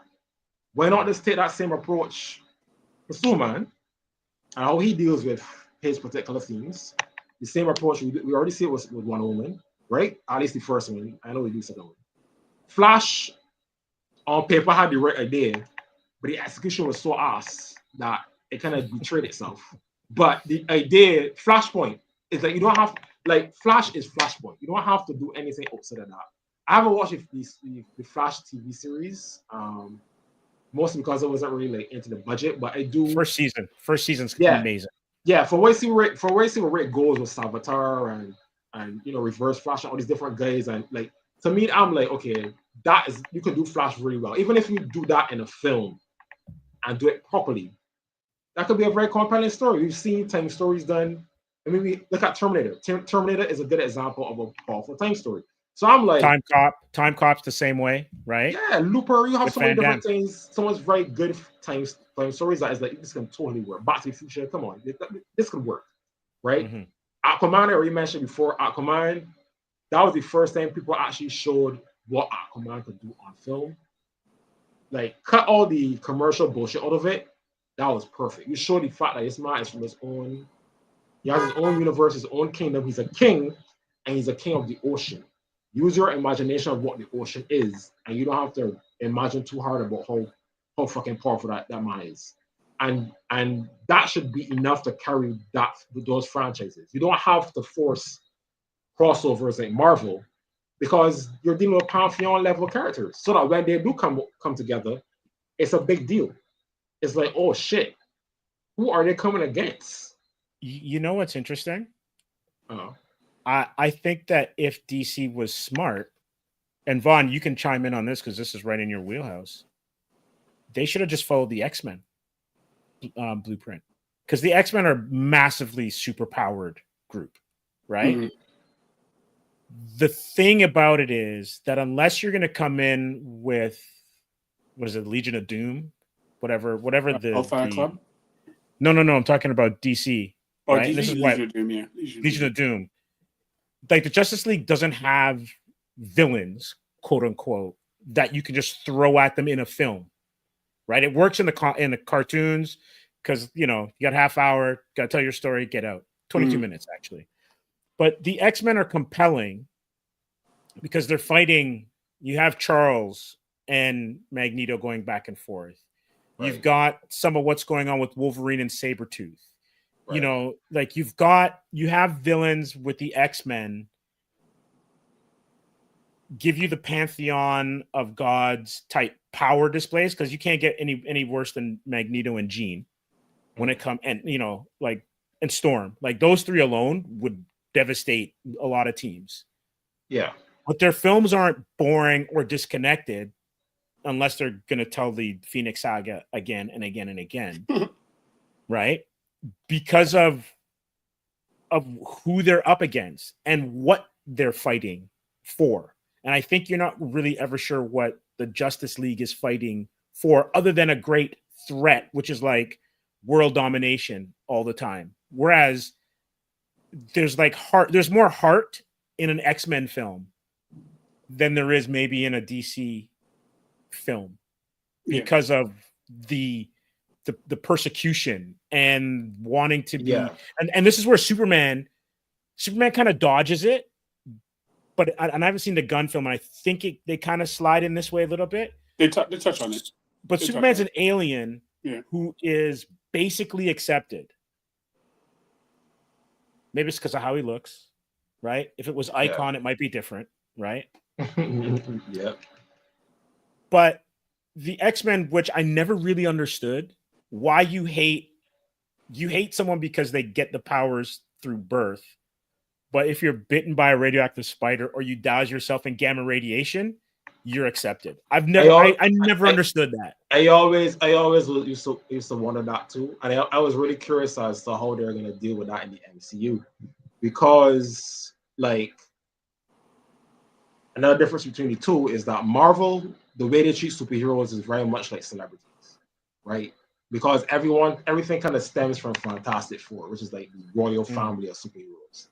And you got the Avengers, who are like celebrities as well, and you have that particular aspect of it. But mutants were always seen as these, like, oh my god, you gotta fear them. And having that particular dichotomy was something that was very interesting within that particular universe, and I always kind of wondered about that as well. But in DC now, the whole ideas of secret identity was like a huge thing. Like only Spider-Man really has to deal with a secret identity, really, in Marvel. He's the only person that's like, oh my god, I can't, and they actually show why, because out of all those guys, traditionally Spider-Man's a kid. Spider-Man is a teenager juggling all this stuff, fighting all these very dangerous people. And if these people were to find out, oh, it's just a teenager, you have loved ones, we're gonna kill everybody that you love because you're just a kid. It kind of becomes like a very real concern that a lot of the guys in Marvel don't really have to deal with very often, if at all, right? Whereas DC is more gravitas to it. And I do agree with you with regards to the stakes. I think this is where I say, like, you save those particular villains for crossovers. You have to make it matter, right? Yeah. Like, again, I mentioned Doomsday. Doomsday was the easy one. Doomsday was like, you could just make that shit a national disaster movie or a kaiju movie. Have Doomsday be the threat, and all these people that you've been following for different movies coming together to fight this dude. That would have been enough to be like, all right, cool. Darkseid, I think the original plan for Snyder was not bad at all, because they were doing Injustice. Everything was supposed to lead to Injustice. And knowing that, I was like, oh, that kind of explains why our Superman, the Superman that we got, is the way she is. Because the Superman that we admire, the one from Donner, would not go berserk because Lois Lane died. He would mourn, but he'd carry on and do his duty, right? Mhm. But I can definitely see Snyder's version of Superman going berserk if Lois Lane died, which is the thing that sets Superman off. And if that was supposed to be the direction he was going into, I have Injustice introduce Darkseid. I was like, okay, yeah, that makes sense. I like that through line. Like, you're gonna do stuff like that if you're gonna do a crossover event. It has to be something that challenges these gods individually, force them to come together, right? And there are only a couple of characters that I know that really can do that, which is like Darkseid, Brainiac, right? Doomsday, maybe a Green Lantern event. I think that would be a good way to approach it as well. And I guess that was maybe and then some sort of time event, right? Flashpoint, something like that. Could have also been a really good event. I personally think if the men did Flashpoint as a Justice League movie, that would have been great as well. So, but that was, to me, that was my 2 cents as to how they would approach it. I feel that the team dynamic doesn't necessarily have to be a thing that they have to force, like, until I guess later movies where they build the whole they have the Watchtower, that whole thing where they have like a space satellite thing. Like they can wait till later on, maybe a Justice League 3 or 4 to establish that now. But not you don't start right out the gate at Infinity War. It's built to that shit. Mm-hmm. You know what I mean? So that was my thing. And I would argue that DC's roster of characters maybe don't have the same kind of hits that Marvel does, but you can tell by Justice League Unlimited, just the animation series, that their roster is deeper, right? Yeah. Like you can do Avengers, and I always say that Marvel doesn't do animation as well as DC does, right? Marvel does the movies better, and in some cases do the comics better. I'd say DC's probably making better comics now with the Absolute Universe. But like when you want to see The Question, and then you want to see Red Tornado, and like you rattle off a whole bunch of characters that were side characters in Unlimited, that gets pretty thin once you start to get to Marvel, because you're not going to have Power Man and Iron Fist in an Avengers movie, right? You're like FF's FF. Like unless you're doing a major crossover like they're doing with Doomsday, Avengers is kind of like, even the Avengers roster, once you get past that initial first roster, and then you go to the comics in the late 70s where they had Black Panther in the group with Hercules and Captain Marvel or Miss Marvel back in the 70s, Carol Danvers, Cap, Iron Man, like their roster is not as deep in terms of like, you have like a starting 5 and then you've got like a bench that's 12 deep where you want to see them, right? Yeah. I would argue that the X-Men, it's really hard to put together an X-Men of like 6 X-Men where you're happy because you're leaving people out. Yeah. Like Vaughn, what would your, because back in the 90s there was the red, blue, and I think it was red and blue. It was red and blue. Yeah, you could probably have Colossus, green. You could have green, purple, yellow. Give me your ideal X-Men roster. Ideal? I mean, I was always of the mindset that you still needed the core 4, and you should have had people like. So who's your core 4? Because X Factor was 6, right? The core 4 is pretty much the ones that were in Inferno. Okay. Right, so it would have been Wolverine, Colossus, Storm. I think Cyclops had left, but I still think he should be in the core 4, like the core. And he had gone and formed X Factor at the time, right? But if you're looking at a team, it wouldn't be. Sorry, I wouldn't say 4. Like if you said like the core 7, you say Wolverine, Cyclops, Storm, Jean Grey, I mean, Gambit got really popular, but he was a sidekick. I would still put Colossus. I don't know if I've already said Colossus in there. Who else would be there? Nightcrawler. See, Nightcrawler is still an offshoot. Like there's a lot of characters that people associate with the X-Men that aren't X-Men characters. Right? They're Excalibur. I'm sure there are people who be throwing like. Oh yeah, people will some probably stuff at trying to be throwing me under the bus right now. For okay, all right. But I don't consider them the core four. I look at the people that were from 63 till 85. Like, you know what I mean? I'm talking like you're talking the original four core and then giant size X-Men. Those are the people that who was Beast, Iceman, Jean Grey, and Cyclops. Cyclops. So and that was after that it became they're essentially X Factor. They're X-Men and they're X Factor, right? Then they became X Factor. But then you moved into Colossus, Kitty Pryde, Wolverine. Storm was in there somewhere, but you had Banshee as well too, and stuff like that. Like, so you had some things. So I'll give a little bit of leeway, but if you're really talking like a core four that could carry a book and sell numbers, like it doesn't have to be 4. It could be 6 or 8. Yeah, like when Jim was on it and he had his team when he got at 275, you're talking Storm, Wolverine, Gambit. Who else was in there? Jubilee. You had some other characters in there, but like those are the popular ones at the time. X-Men's one of the weirder teams. Like they're a great team, historic team, but they had such a revolving door of characters. You still looked at Avengers. Avengers stayed pretty static for a long period of time. X-Men always had, and that was in part by Claremont. Claremont had characters cycling out for like 60 issues and then they wouldn't come back, right? Like you had Rogue that showed up in like 160 something or like 140 something, and then you didn't see her again until like mid 200s, like 260 or something like that. Like she was, but like some of these characters were like, I mean, you talk like even Colossus was gone on and off for like 30, 40 issues. He wasn't around.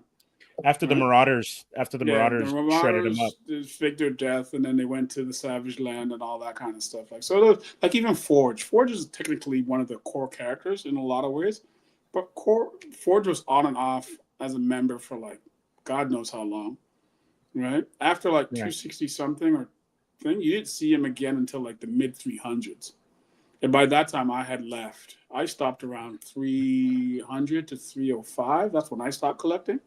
And stop reading. I would still pick up a book here and there, and I would see him in there. But I'm like, this character hasn't been around, right? Oh shit! When did Angel join them?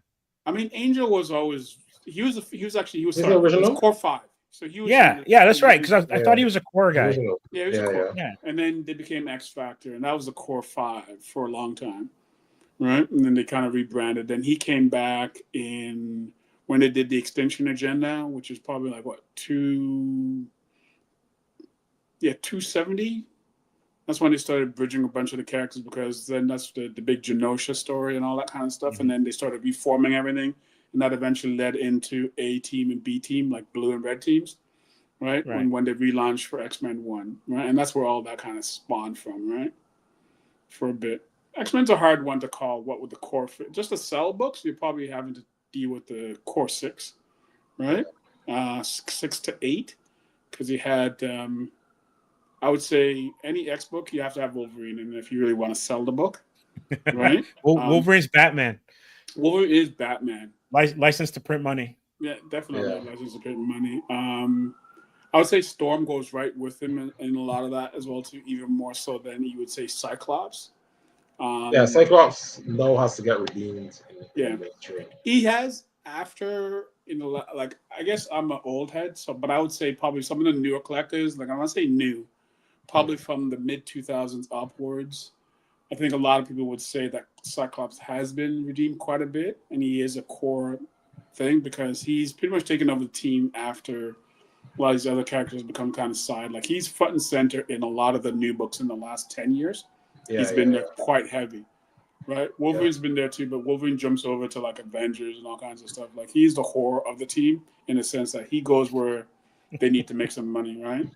Yeah. But even before that, you would always say that you could have an X book even without Wolverine, and those like in the 90s, X books even without Wolverine would sell, right? They would make money. Like X Factor was doing pretty well on the shelves for a while, and that was just like the core 5, right? I was collecting X Factor pretty heavy at one point in time. Even Excalibur and stuff like that, like all these offshoots books, were still doing numbers pretty heavily to the point where that's where you could always guarantee that, you know, Marvel books always, except for a certain line of books, always sold pretty good. Can I ask a question regarding, I guess, for comic book readers? Yeah. When I think of Marvel, I think of massive ensemble spreads Teams? Where like you have like it's a battle scene, but you always see like a whole bunch of characters just a lot, yeah, in a spread. Yeah. When I think of DC Comics, I don't really see that as a DC Comics thing. In the earlier days, not so much. DC Comics in the early days were pretty individualized. Now, more so since the 2000s, they've become more of that in Marvel, where you have giant Justice League type stuff and whatnot. But before, when they first, like you would say, from the 60s till mid to late 80s, if not 90s, they were always pretty solo, individualized characters, solo characters. They had teams and stuff like that, but even some of those teams are segregated to team books. They weren't really jumping off and doing like, you know, but like Marvel always had like, even with the X-Men, they always had like their big annual big crossover thing that they would do with some of the stuff. And Marvel was always trying to push that, where like every summer there was always something, right? You did the Inferno Saga that even ended up in some of the other Marvel books and stuff like that, right? Yeah. You had the Secret Wars, and that kind of spurred some of that stuff. Like DC was, don't get me wrong, DC was doing stuff that, but when they did that stuff, they always did it as like universe changing stuff, right? They were always doing some of that stuff. Marvel would do them on smaller scales, where they would do a big crossover based on different ideologies and things like that, right? Or different views and whatnot, or some space god would come down and start kidnapping Marvel characters to try to do some kind of bullshit, right? Or Submariner would get pissed off again. Trying to steal somebody else's woman or something like that. Yeah, all the time, right? But Marvel's Reed, like that. Reed, watch your woman. Watch your woman, Reed. Watch your woman, Reed. Always, right? Or like you think like something like somebody would invent something or do something stupid that would have to bring in a whole bunch of other characters, right? All kind of thing. That was Marvel's kind of forte, where one character's story would spin off into multiple books and cause a chain reaction a lot of times, right? So yeah, but, for sure. Delvin, I wanna before we're gonna wrap up in a couple minutes. I wanna go back into your stuff, the Offset show floor video. Okay. Which video should we show? Is that the first one? The Offset. Welcome to Bimshire, the overhead shot. Is that what I'll do is I'll share it. That was the first one. The welcome to. I think it's the show. Yeah, the show floor video. So it's that one. Can you see it? Let me see. Yeah, this is it. Yeah.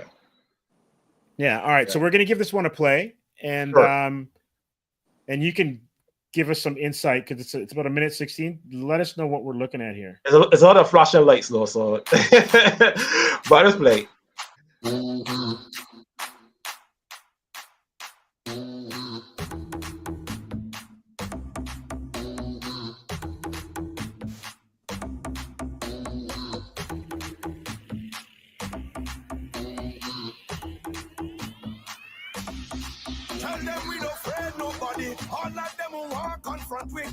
Anywhere we go, we afraid no man and afraid no demon. Tell them we don't afraid. That's the first economy shaggy here. Them want to stop. We tell them we don't afraid no woman, afraid no stick and afraid no demon. I say Olive, we go come out of. But this kind of gives like a rundown the path of the characters that in the first two books. Right. Tell them we don't afraid nobody. All them bad man people, them who trying to stop it. See them with them big stick like they it's your roll call. Yeah. Most of the characters say the end are the villains though. And the antagonists. Because like the first one, the way it kind of goes, it kind of shows like introduces Bimshire and the typical iconography with regards to the Caribbean island, parties, the colors, the beaches, all that stuff. But then they wanted to show the darkness there, so he started to show things like the Shaggy Bear, that particular encounter. Sniper becomes kind of like that as well, because his role in the story is very similar to Wolverine. He's a dude that you don't really know much about, but he kind of showed that he is the bridge between the normal Bimshire and the underground Bimshire. He kind of know what's going on and familiar with the trade. Sorry about the rain in the background. Oh, no worries. So like from there, they kind of show more of the characters within the underground. So seriously, donkeys, Bakus, Green Monkeys, or we call it Green Unit. Shows Rachel Pringle and Dorian Nelson, who is the Heartman in this story. So he kind of is, as I mentioned before, he's the serial killer that is after Kyle's heart to prepare a death of his own. So it kind of shows that. And then it kind of leads into Papa Boy, who is, they have an encounter in Bewitched Gully in book 1. And he's kind of like the person who controls Bewitched Gully that they eventually go into. But yeah, that's the introduction to the folklore in the first book, in the first half of the video. And the second half kind of shows you the crime drama element that I was telling you about before, where you have characters like Strength, who is the guide I was telling you about, that leads the gang, that has controls over Baku. So you have Mitt Strength, you have his lieutenant Camilla, who is like a shorter boss, along with Ordain, who's also the current shorter boss, who is like, I guess, the equivalent of a sword saint, but with guns. So kind of like a very powerful enforcers when it comes to firearms. And then it kind of goes into Gulfside, who is the assassins that are part of debt collection, and they're here to collect any debts that you have that you owe to the trade.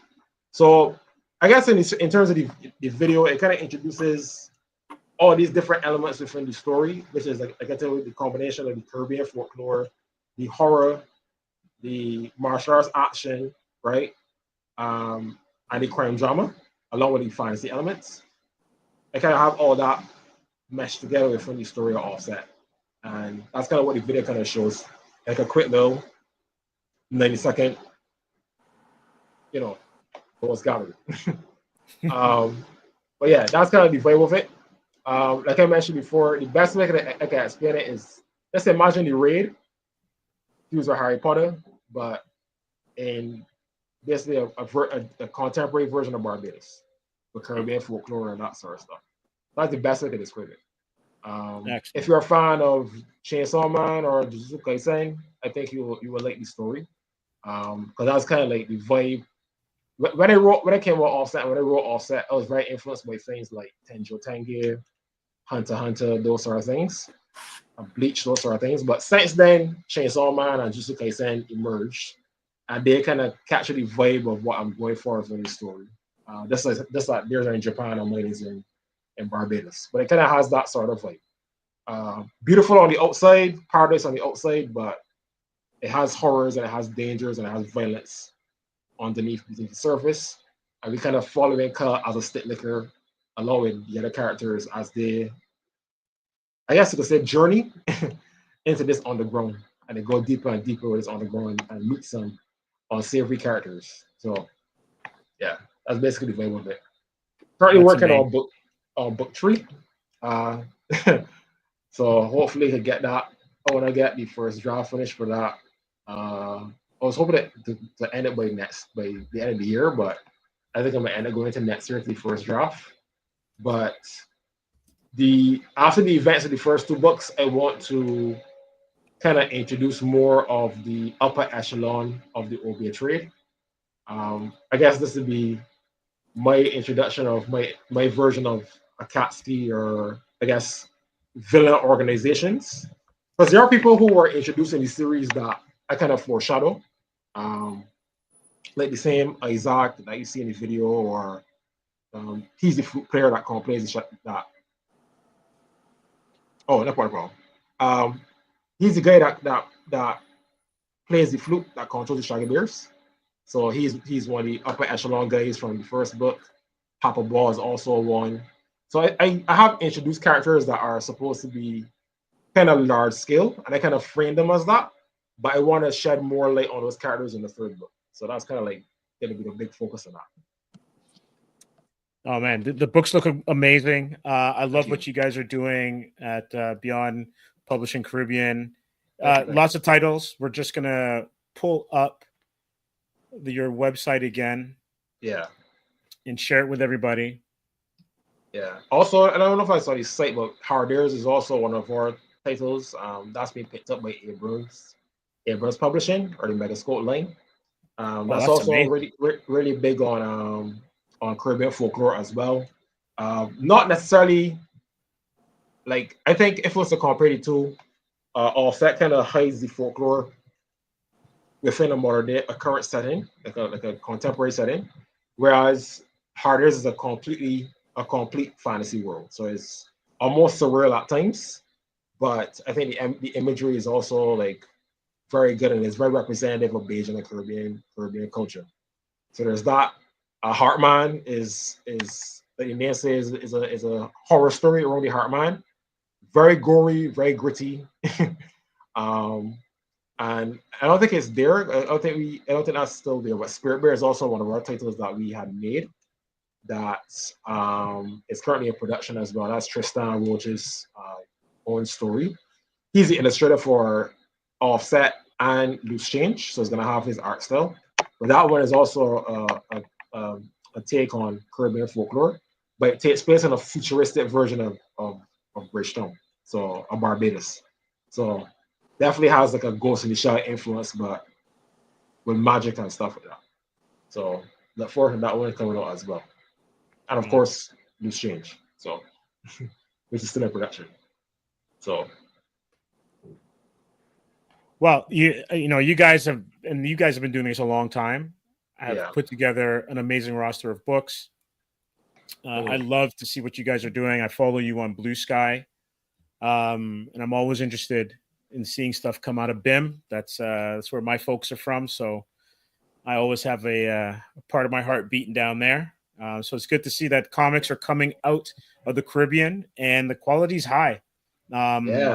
Even outside of what we're doing, there's like a few people down here who are doing comic books on their own that are really good quality as well too. It seems to be catching on.